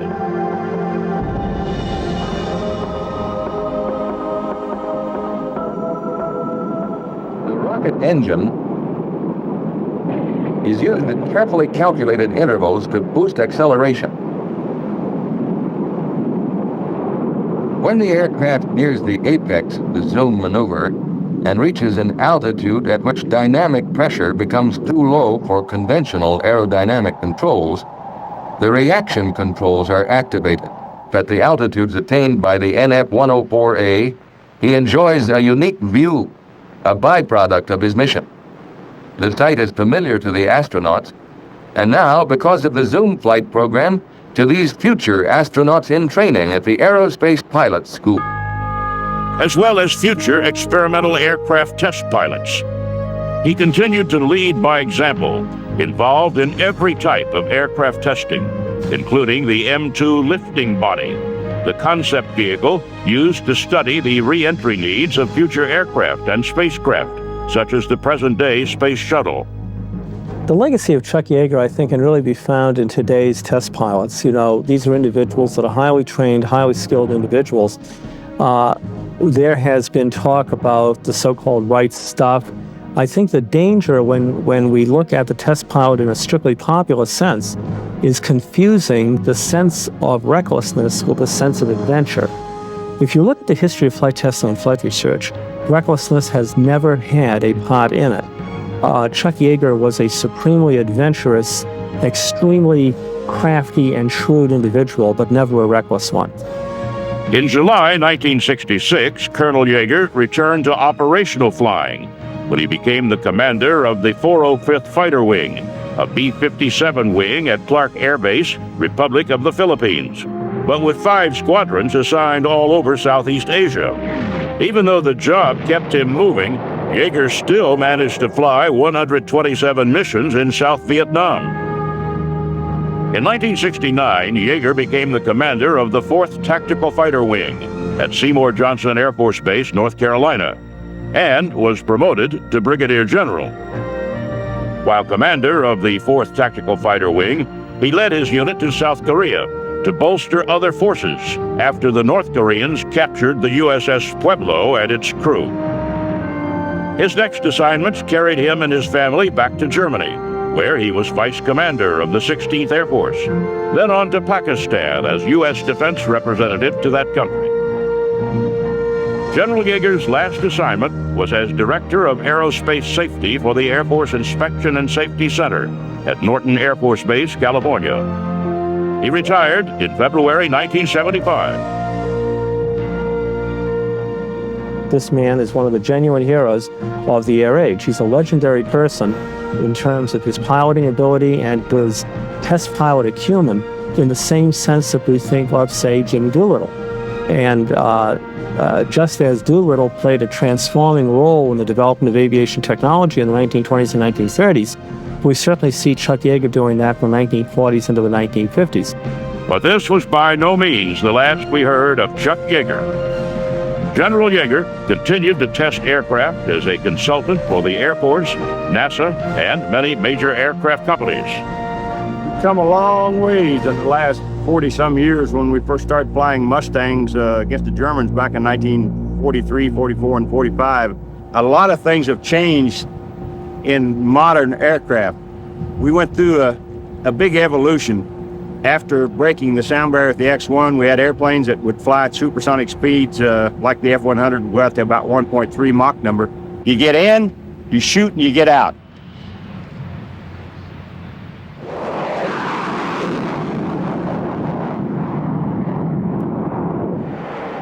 At 30,000 feet is about 0.95 Mach, and I'm going 80 now. 50 years to the minute after breaking the barrier in the experimental aircraft named Glamorous Glennis, Chuck Yeager made history once again in the skies over the Mojave Desert. And we just went through Mach 1.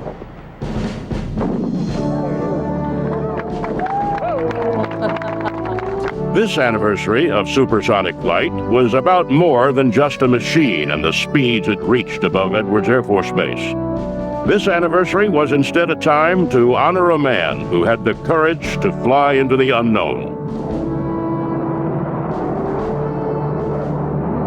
This anniversary also signaled the end to a test flight career for General Yeager. What I can say is that what I am, I owe to the Air Force. Chuck Yeager did it all in airplanes and research flying. An ace in World War II, the first to break the speed of sound, he won nearly every aviation award available, received a special peacetime Congressional Medal of Honor, and was the youngest person ever enshrined in the Aviation Hall of Fame. And for this, he is a legend of air power.